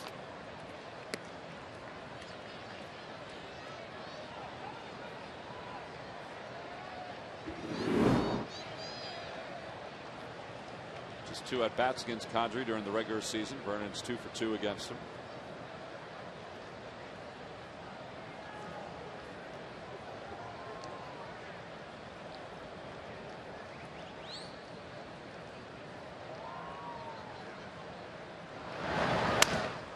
Looper toward right field. That one's going to drop in front of Mayberry. Takes it on 1 hop. Rounding third and heading for home is Scudero. The throw is off the chest protector of Ruiz, and Scudero would have been safe anyway. His 2nd run scored of the day, and the Blue Jays take a 6-5 lead. That was really good base running again. You know, a lot of times you'll go 1 base at a time on balls like that because you want to make sure don't get doubled up. And in this case, Scudero read immediately that it was a jammer. No way Mayberry could get to it, and he was flying around third. It was an easy decision for Leyva to send him there because of the jump. See the Scudero right there, he reads it immediately. Gone. Third base coach, boy, they love that. Because if the guy holds it all or freezes it all, he just puts up both hands and says, hey, we'll take bases loaded, nobody out. 2nd RBI of the day for Wells. Scott Rollins now with nobody out, batting with runners on 1st and 2nd. And he hits one in the air to left center field. It's deep. Jason Worth going back, and that one is off the top of the wall. 2 runs are going to score. Nope, 1. Vernon Wells is held late at 3rd. It's an RBI double for Rollins, his 2nd double of the day. It's 7-5 Toronto. And with nobody out, Leyva thought better of sending Vernon Wells as he was taking his turn around 3rd. Yeah, well, that ball came right off the wall and right back to the outfielders. But here's the Blue Jays. I mean, they've just outplayed the Phillies. You know, they've taken advantage of these mistakes, and they're putting it to them right now. Here we go. The first ball, high sinker, and Rollins nails that thing. Looked like it had a chance to leave the yard when it went up, and it hit 3/4 of the way up. And you see Nick right there is holding the runner coming into 3rd. And Rollins coasts into 2nd with a double, and he's had a big series. Back-to-back doubles for Rollins. His hitting streak is now at 8 games. And he has had 2 hits in each of the games this week here in Philadelphia. Well, they were blown out by the Marlins in that 3-game series in Toronto, and they've come in here and been a different team. Well, that's going to be it for Clay Condrey. And Charlie just coming out and trying to find people to get people out. Condrey did not retire anybody in this inning. Had a double play ball that went off the glove of Pedro Feliz. Tyler Walker is going to be the new pitcher for the Phillies. The Phillies trailing it by 2 here in the top of the 8th inning. Nobody out. The base is loaded. Back to the bullpen. The Phillies go.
Call 800-947-AUTO and buy your local Chevy dealers.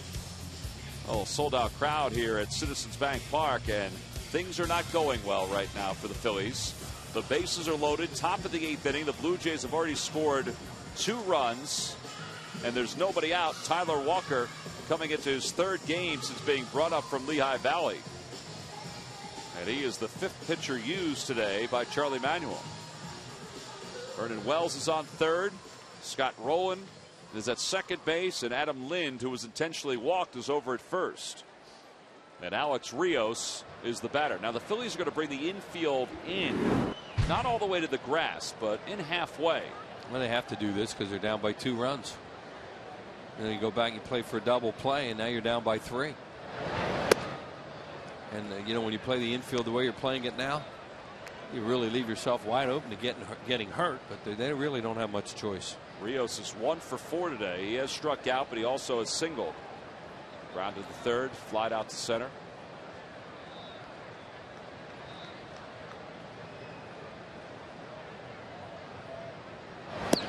Good pitch by Walker. It's 1-1. Walker, we've seen a couple times now, throws a lot of sliders. At one time, he was a power pitcher, and he's had some physical problems. And you know, he looks like he's trying to reinvent himself and use some other stuff to get hitters out, and he throws a lot of breaking balls.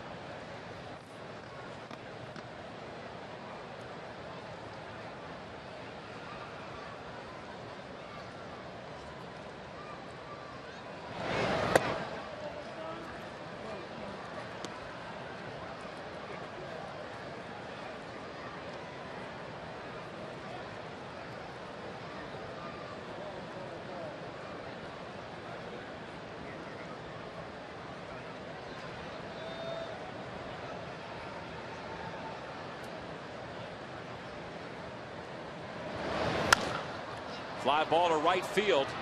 Tagging from 3rd is Wells. Mayberry's under it. Makes the catch. The throw goes to the plate on a line, and the block is made by Ruiz. And what a play by Carlos! Wells is out at the plate. Man, Carlos just read that beautifully, and what a strong arm from Mayberry. Oh, we saw Mayberry play a lot in spring training, and he has a great arm. No doubt about that. And he made a tremendous throw there. Tom said a good play by Ruiz. But Mayberry is a very good outfielder. And that's why that play he made earlier when he, put his head down, you learn from that. That looks like it's probably deep enough to score.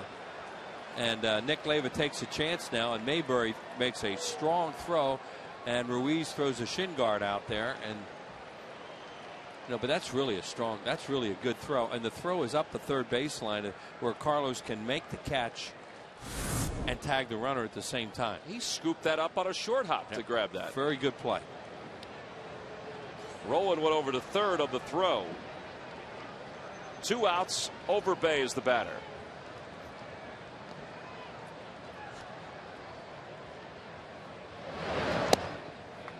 A little low, 1 ball and no strikes. You always knew that Carlos Ruiz had the reputation of being a good defensive catcher, but if he just took this year alone with some of the plays he's made at the plate, he's really improved. I mean, that's not an easy catch for a catcher. No, that's a hard play and then make a tag.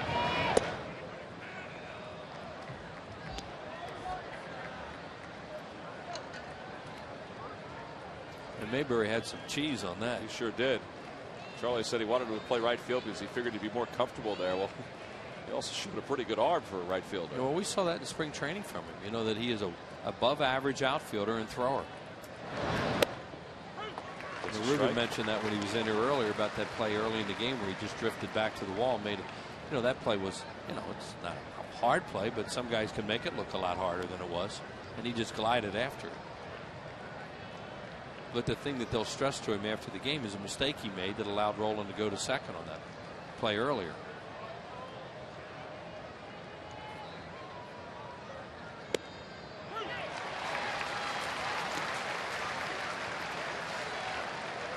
It was a 2-1 changeup.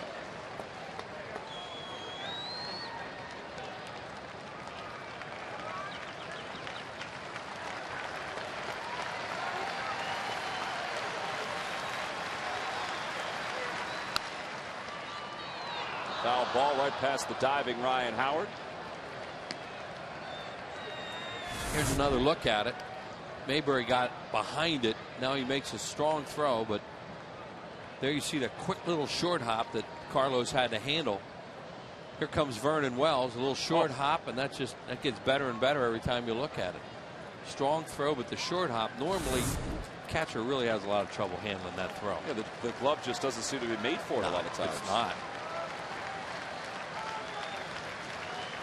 2-2 the count to Overbay. The only break he got on that, it was such a short hop. That's true. It wasn't one of those ones that bounces and comes up on him. It was just barely in front of him, and he could almost not trap it, but catch it quickly. Could turn out to be a big play.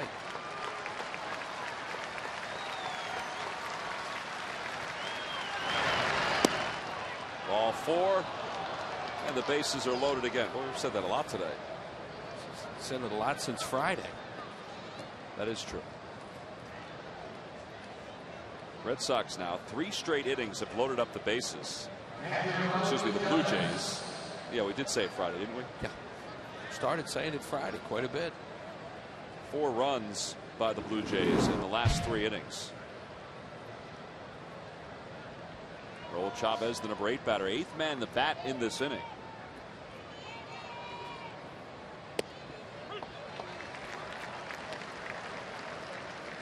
Barajas has moved out into the on-deck circle if they keep the inning alive.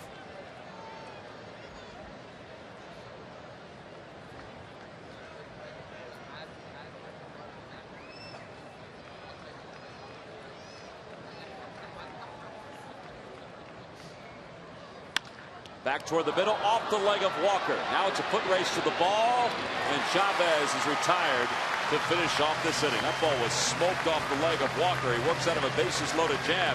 The Blue Jays do score 2, but a little defense from John Mayberry. Well,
Yesterday, Charlie Manuel and I were walking around behind home plate, and there were a whole host of kids that were running along the concourse, and they were all part of the Phillies Baseball Academy.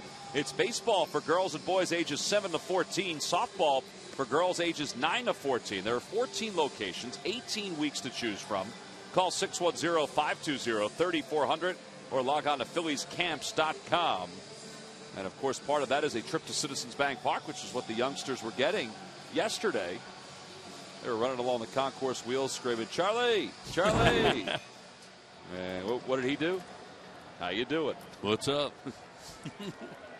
Bottom of the 8th inning. Phillies now trail it by 2, 7-5.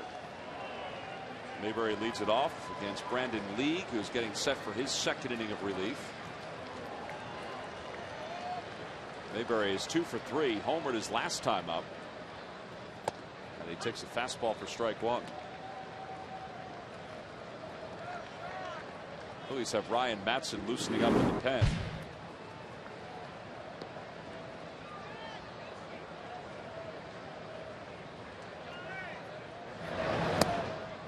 To the count.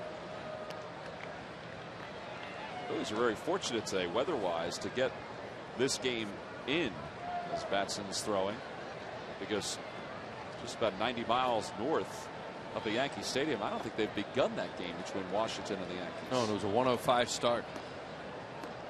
They may turn that into a night game.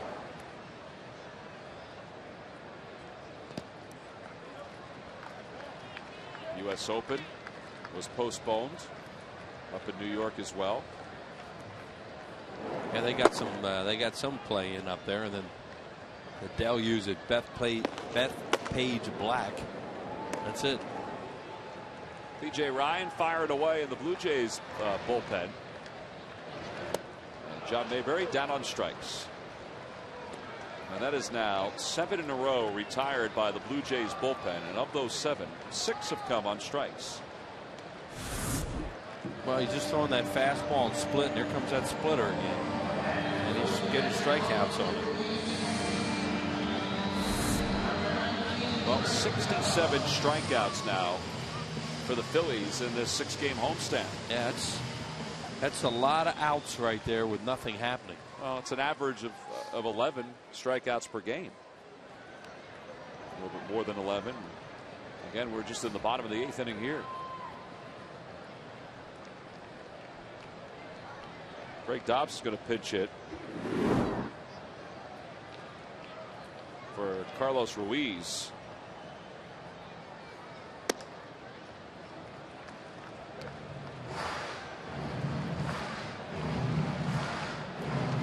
Charlie just looking for a little long ball here, Liz? Well, I think he's looking more than anything for a base hit. You know, when you're down by 2 runs, you're sending up a guy you hope can get on base, and then the tying run would be Stairs, who's on deck. So, yeah, the long ball, but the most important thing is to get the tying run up there. You say you're only in the 8th inning, but you're starting to run out of outs. And we're going to see Jason Frazier is the guy they say is going to be their closer now, although Ryan's up out there. As you mentioned, there's some left-handed hitters coming. Well, he might be up thinking that he would eventually come in for Dobbs and Stairs. With this guy's splitter, he can get left-handed hitters out there. There's the splitter. That's 1-2. You know, that's the thing about him. I'm sure they're trusting him right now, and Ryan came in last night and was all over the place. So they're probably a little wary of bringing him into a close game.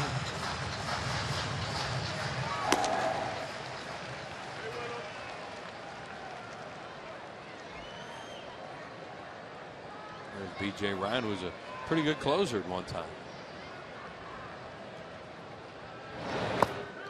Boy, that's hard to stay off that thing, especially when he gets ahead of you.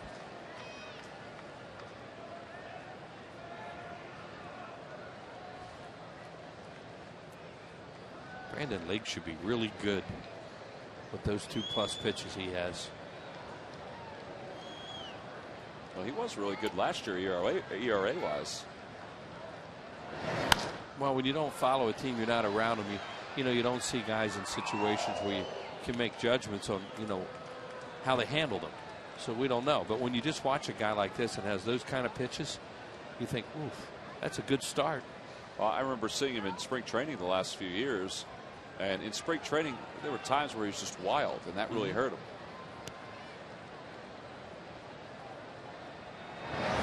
Well, the split finger fastball is not a pitch thrown to be a strike. It's a non-strike, and it's thrown for hitters to chase. And so, you know, maybe he gets in times where he just can't get his fastball over enough to be able to throw a split effectively.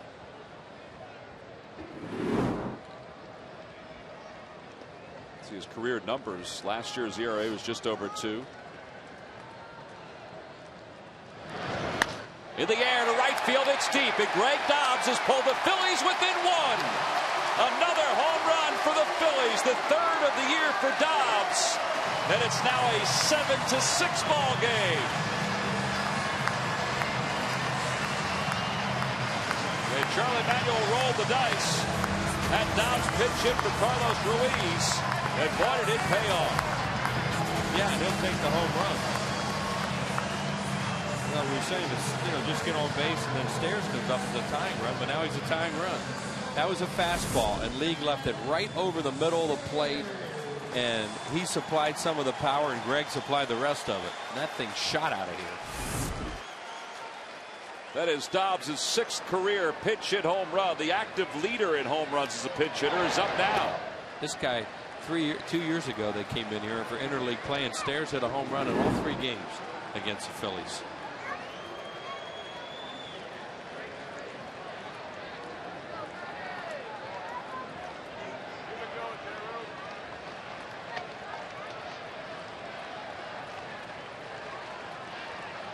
Greg had a heck of an at bat there, taking some of those splitters, and they were close, and not chasing them. And then he got to the point where League decided he was going to challenge him.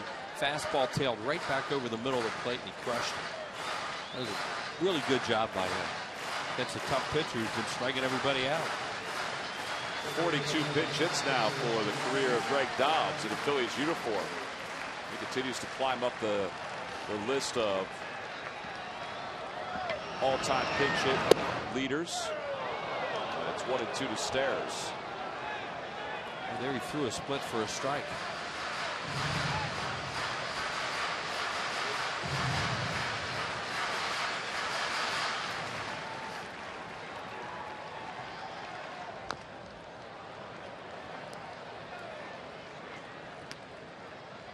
Matt Stairs last year with the Blue Jays had 11 home runs, was hitting .250. The year before, he had 21 home runs for Toronto. One of a handful of guys that has played both for the Expos and the Blue Jays, and not too many Canadian-born players have played for both Canadian teams. And Stairs rolls over on one. Hill with the easy play, and that's 2 outs. A reminder, this game will encore tonight at 7 p.m. right here on Comcast Sportsnet, and also tonight at 10:30 p.m. and tomorrow at 6 a.m. on the Comcast Network. 3 different opportunities to see this ball game between the Phillies and the Blue Jays. And to see Cito Gaston come out here in the 8th inning and make a pitching change. Brandon League's afternoon, or maybe not. He hasn't signaled, and he's going to keep him in the ball game. You assume when a manager comes out, particularly at this point in the game, that he would make the change. Yeah, that's right. I mean, that's normally what would happen. But, you know, you just had a word for him about what they want to do here. They do have that, the guy we talked about, Jason Frazier, up in the bullpen, a right-hander, who they are talking about being their closer now after Downs was injured here the other night. Jimmy today is 2 for 3, a 2-run home run. He's also singled, he's walked, he has struck out.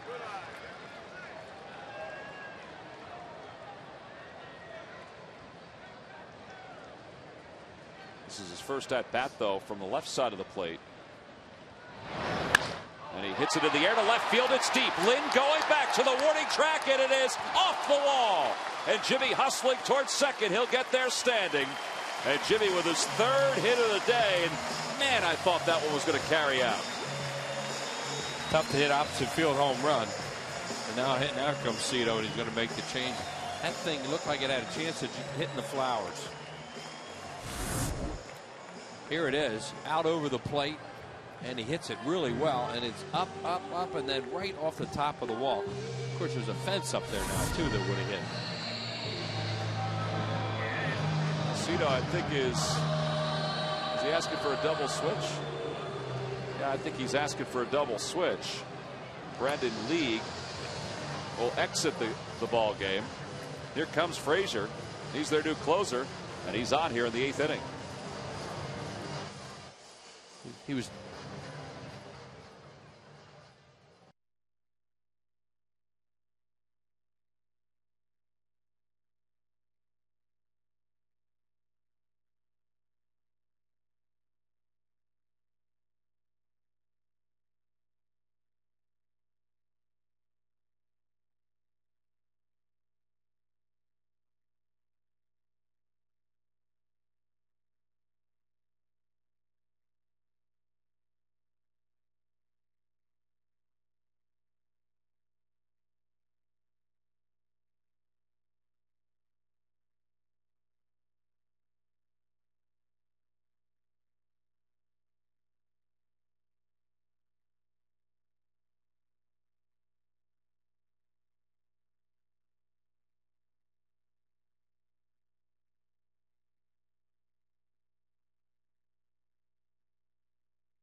A double switch. He brings in Jason Frazier, and Frazier will commit to his 26th game. He's now the closer for the Toronto Blue Jays. But Cito did not go to the home plate umpire, Chuck Merriweather, before he went out to the mound. Then wanted to make the switch, but can't do it. Rod Barajas was nowhere in the picture, but you can't make the double switch unless you go to the umpire first. And that's what they were going to do. They were going to put Barajas in the 9 hole, put the pitcher in the 8 hole. Which would make sense. Which would make sense to lead off the 9th inning and then keep Frazier in anyway. So now Frazier will have to bat in the 9th inning. Now when he walks off, you see he's saying to Merriweather, and he just waves him off like, you know. But it's not Merriweather's fault. You know, it's a rule. Barajas was in the windbreaker in the dugout, and Cito waved to him to go out, and he started running down the dugout stairs to go get changed. Barajas had been out there to pinch hit. Right. In the where are we? In the 8th inning. Well, here we go. The Phillies down 1 with the tying run on second base. And Frazier inherits him. That's Jimmy Rollins, who has his 4th 3-hit day of the year. Victorino 1 for 3. A walk, a single, a fielder's choice, a run scored, a strikeout. Scott Downs was the closer in the opener of this series, and then sprained his big toe. Was put on the DL. Now Frazier is on here, and he's going to need to get 4 outs to close this out. And it's 0-1 to Victorino. This guy's a good arm too. Fastball, slider, and he also throws a split for his changeup. It's unusual nowadays to see a couple pitchers on the staff with split finger fastball. Just not many guys that seem to throw that. There is Brandon League.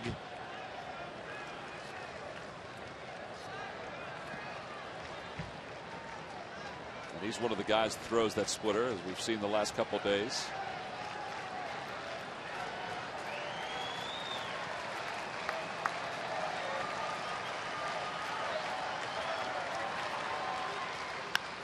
That one's hit back toward the middle. A base hit, and the Phillies are going to tie the ball game up. Rollins is going to score from second. An RBI single for Victorino, and we're all even at 7 apiece here in the bottom of the 8th inning.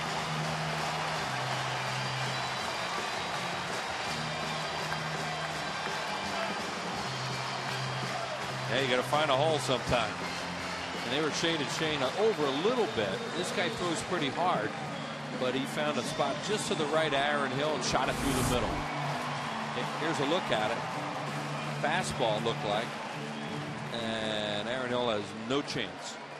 Jimmy scores easily, and Here we go again, all knotted up. Those 2 runs are charged to the line of Brandon Lee. So his afternoon is officially done. Now Chase Utley. And now if they want to leave Frazier in the game, if this stays tied, he's got to bat first in the 9th inning.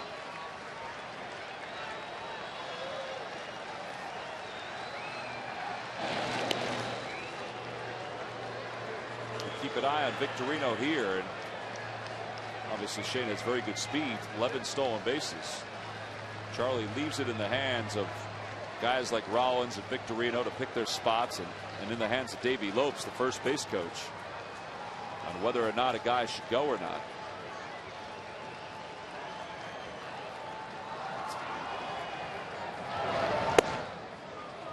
Want to know the count to Chase. Frazier's times are kind of in between, where you think, you know, if you can pick up something, you could go.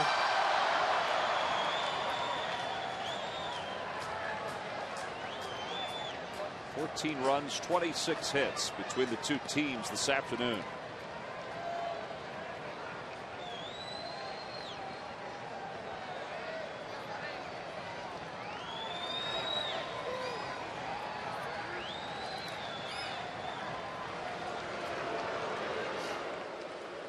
Well, they'd like him to throw over a little bit and show a good move. Yeah, these just have been courtesy tosses over there, the first couple.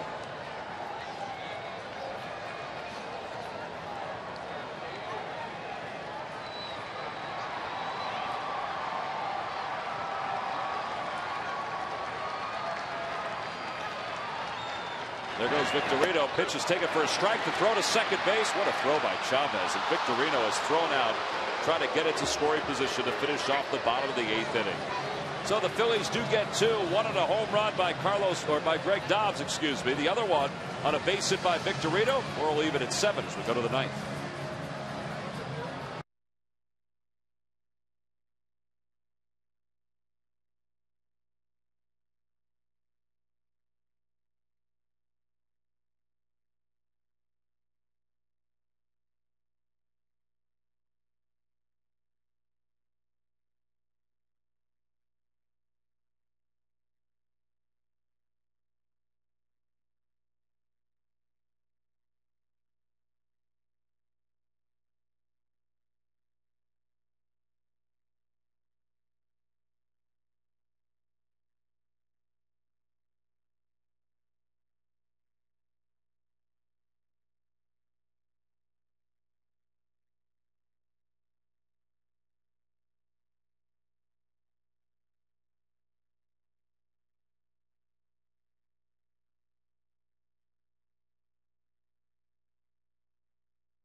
Orioles come to town to start a 3-game series, 2 night games and a day game.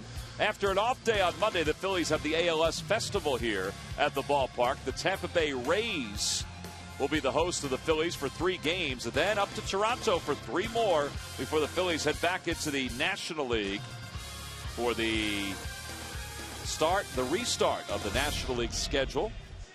First, though, they got to take on the Toronto Blue Jays here at the top of the 9th inning. Chris Coast will come on and catch for the Phillies as we begin the top of the 9th. Well, they're not going to use Frazier in the 9th inning because Barajas is going to come out here and hit for him. So Rod Barajas will pinch hit. That means that B.J. Ryan, I guess, will be used to close. Well, they only have B.J. Ryan and Jeremy Accardo, who they just brought up. Accardo is closed before. There's Ryan, who's going to start loosening up. They got all the lefties up for the Phillies. They probably figure B.J. Ryan is the guy. So Ryan Matson is the new pitcher, and Rod Barajas is the pinch hitter. But the master plan was to double switch there and hope that he could get out of this inning and probably use him in the ninth, but it didn't work out that way. They not only didn't do the double switch correctly, but the Phillies tied the game. There's Raul Chavez. 0-2 the count to Barajas. Ryan Madson had a save opportunity in the first game of this series, and the Blue Jays wound up tying it against him in the ninth inning and then winning it in extra innings. Here, it is not a save situation in a 7-7 game. In the air to center field, well hit. Victorino on the run to the warning track, to the wall, gone. Oh man, Rod Barajas again, a center field home run, and he has just given the Blue Jays an 8-7 lead. Wow. After all that stuff that just went on, Cito Gaston's looking like a genius. Well, Barajas hits anyway. And he got a fastball high out over the plate, and Madson just hoping it'll stay in the park. Barajas didn't hit homers like that when he was here, that's for sure. Did he hit anything like that when he was here? Not much like that. Amazing. See what he's done in this series against the Phillies. And he had those 3 at bats the other night where he popped up 3 straight times in infield fly rules, and then hit a double. Well, he's 8 for 16 now against the Phillies in these last 2 years. Up to the top of the order, Marco Scudero, who has 2 hits today, 2 walks, 2 runs scored, and he's ahead 2 balls and no strikes. You never know.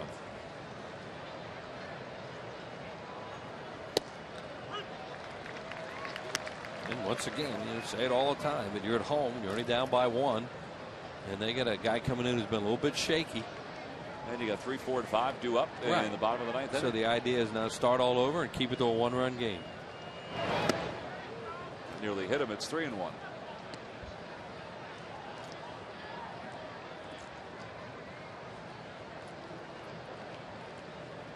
What a struggle it is right now. That's baseball, boy. You get into some periods of time where everything goes wrong. It doesn't seem to work out the way you want it to work out. And for the Phillies, it seems like it happens in June in interleague play a lot. Yeah. Well, they were 3-11 last year in interleague play. Yep. And they had a 4-game lead in the division at that point. 3-2 the count to Scudero. Ball 4. And he's walked for the 3rd time today. Boy, that guy gets on base.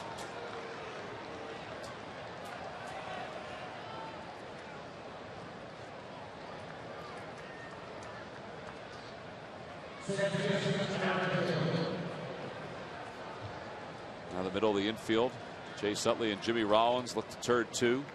Try to get some outs on the board.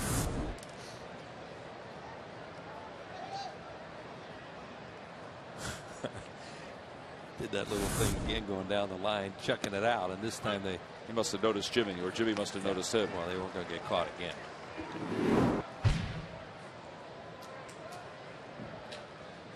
Aaron Hill is hitless today, but he has scored a run. It was the last time he was up, and it's no balls and 2 strikes to him.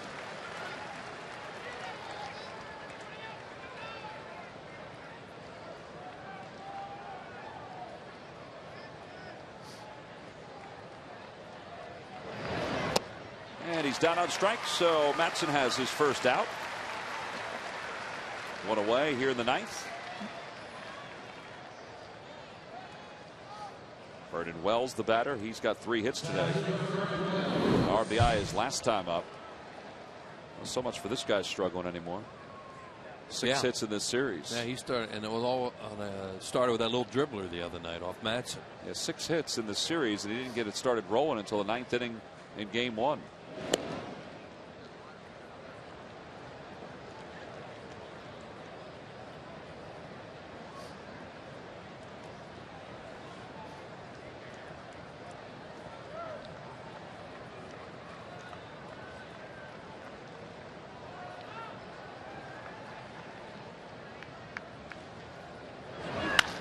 The This could be 2. Rollins has it, flips to Utley for 1, and it is a double play. 6-4-3 goes Vernon Wells. So we head to the bottom of the 9th inning. It's the last chance, down by 1. Utley, Howard, and Worth duo.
Episcopal Academy standout Gerald Henderson, and he has wowed the scouts, but how will he go in the draft? Plus here for the newest Sixer, Jason Capono, and see first round U.S. Open highlights, which were halted because of the weather. That's tonight on Sportsnet at 6:30 and 10, only on Comcast Sportsnet.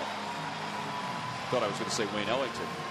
Yeah, well, almost did. They know each other. Well, bottom of the 9th inning, B.J. Ryan on to try to save this for the Blue Jays with a 1-run lead. Ryan has 2 saves this year. Not listed as the closer anymore. And, you know, Jason Frazier was scheduled to close for the Blue Jays, but with all the lefties that the Phillies have due up 3 in a row, or 2 in a row, excuse me. You know, guys decided to roll the dice and go B.J. Ryan. And you've got the only player left. It's got to be Accardo up in the bullpen. He's got 1 right-hander left on the card, and you know, they could use Ryan for the 2 left-handed hitters. Go to Accardo for Worth. Ryan is not allowed to run in 8 consecutive ball games for the Jays. That's 6 1/3. And he starts Utley off with a strike, and it's 0-1. There he is. It is Jeremy Accardo out in the bullpen for Toronto. And the Giant.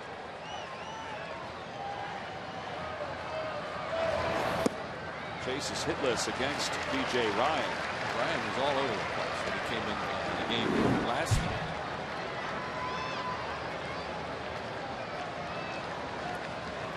Yeah, last night B.J. Ryan entered the ball game. A lot of leadoff single to Shane Victorino. Got Utley on a fly ball to right. A walk to Ryan Howard. A walk to Ibanez, and his day was done. That was with a big lead. 2-1 the count. Chuck Merriweather going no. And that he did not swing at it.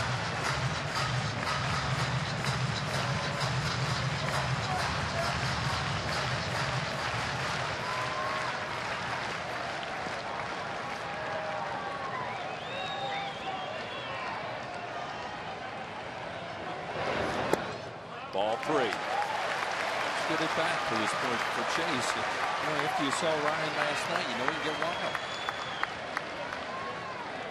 Ryan Howard waits on deck. 4 pitches by B.J. Ryan, 3 out of the strike zone. Let's see what Utley does here. Looking for a spot. And there's ball 4. He is such a good hitter. I mean, he didn't bite on anything that Ryan threw his way. Man, Ryan threw him a first pitch strike and then 4 straight balls. So the tying runs on first. The big boys potentially the winning run.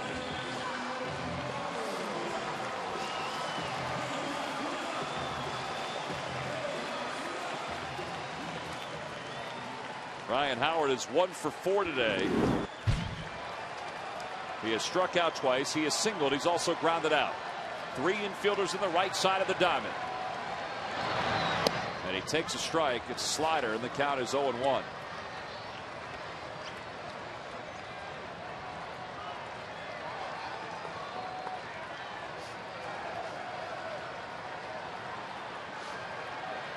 Short lead for Chase initially. Outside, 1 ball and 1 strike. Well, you figure if Ryan loses Howard here, then it will be Accardo for Worth. Oh yeah, he's gone. He may have been in here just even if he got them both out. Well, that's true too. But definitely. 2-1. Chavez tried to frame that one.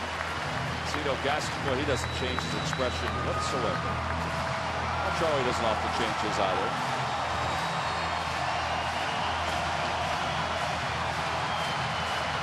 It's tough to do too when you're a manager, you know, just have a stone face like that. Chopper foul. It's 2 balls and 2 strikes now to Ryan. Last time he had a walk-off home run, Ryan Howard was off Guillermo Mota with the Mets a few years ago, and there was no doubt about it. That ball was loud. This place was loud. Oh man.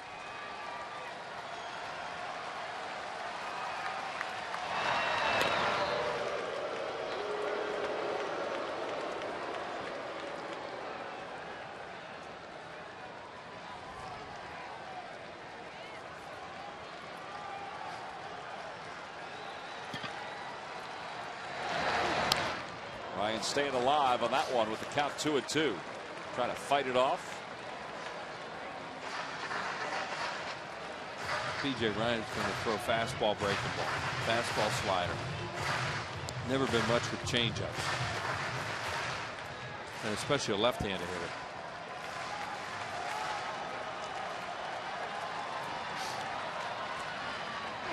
And Ryan's down on strikes. Slider out of the strike zone, and he has struck out 3 times today. That's the first out. Here comes Cito Gaston. And Cito signals to the pen, and that's going to be it for B.J. Ryan. The right-hander, Jeremy Accardo, is being summoned from the bullpen by Cito. So here comes Accardo. B.J. Ryan doesn't get a chance to get the save. Phillies have the tying run on first.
Jays closer hands the ball now to Jeremy Accardo, who also used to be the Blue Jays closer, just in different years. Accardo just called up from Las Vegas, where he had saved 9 games. Back in 2007, he saved 30 games for Toronto. And he's on here with the tying run at first base and 1 away. And Cito Gaston is using one pitcher after another. Well, he's the 7th guy out of the bullpen. He doesn't have any more. That's it. That's his last move right there. And he hopes that it'll work. Charlie Manuel still has Tashner and Durbin they can keep this game going. Chase Utley worked out a walk to start this inning. And all that is left out in the bullpen, support staff. Yep. We got catchers and bags of baseballs. Jason Worth today has 2 RBIs. He's 1 for 3 with a home run. Sac fly as well. And he lines one into center field off the end of the bat. Here comes Vernon Wells sliding, and he made the grab. The throw back to try to get Utley, not in time. Neither Mike Riley or Eric Cooper signaled. They both kind of looked at each other, but Wells did grab that one. And it was a tremendous play by Wells because they're in a no doubles defense out there. They're playing deep. And he got a great break on that when a guy takes a full swing like Worth. Here he comes, and yeah, he caught it. Yep. Another look at it. Heck of a play. Of course, he better make it. Because, you know, when you're in a one-run game like that, you know, the thing is you're supposed to keep it in front of you. That's why you're in a no-doubles defense. Pedro 0 for 4. Takes a fastball on the inside corner. He and Accardo were teammates in San Francisco with the Giants. Jeremy Accardo last saved a game in April of last year against the Detroit Tigers in the big leagues.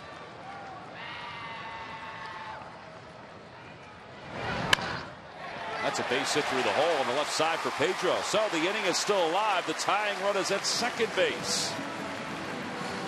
And they were guarding the line with Scott Rollins then, or the game's over. But they were trying to make a few hits beat them here, and not one, not a double down the line.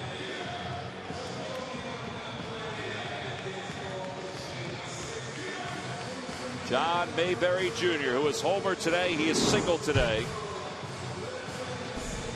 Hit a home run earlier. It looked like on a breaking ball there was a curveball from Hayward.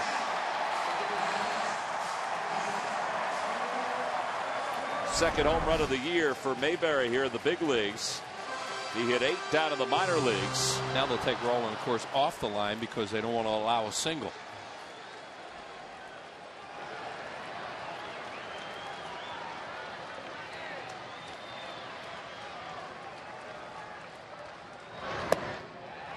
The count to Mayberry. Really not anybody to hit for Mayberry here either. Bruntlett is on the bench, another right-handed hitter, and Baco, left-handed hitter. Yeah, Chris Coase is in the game. He's in the on-deck circle. Dobbs and Stairs have both hit already. And Baco is more of a defensive type of player. 1-0 is off the end of the bat. A pop-up right side. Hill is under it, and the Phillies have been swept by the Toronto Blue Jays in this 3-game series. They strand 2 in the 9th inning and just couldn't get over the hump to take the final game of this 3-game series.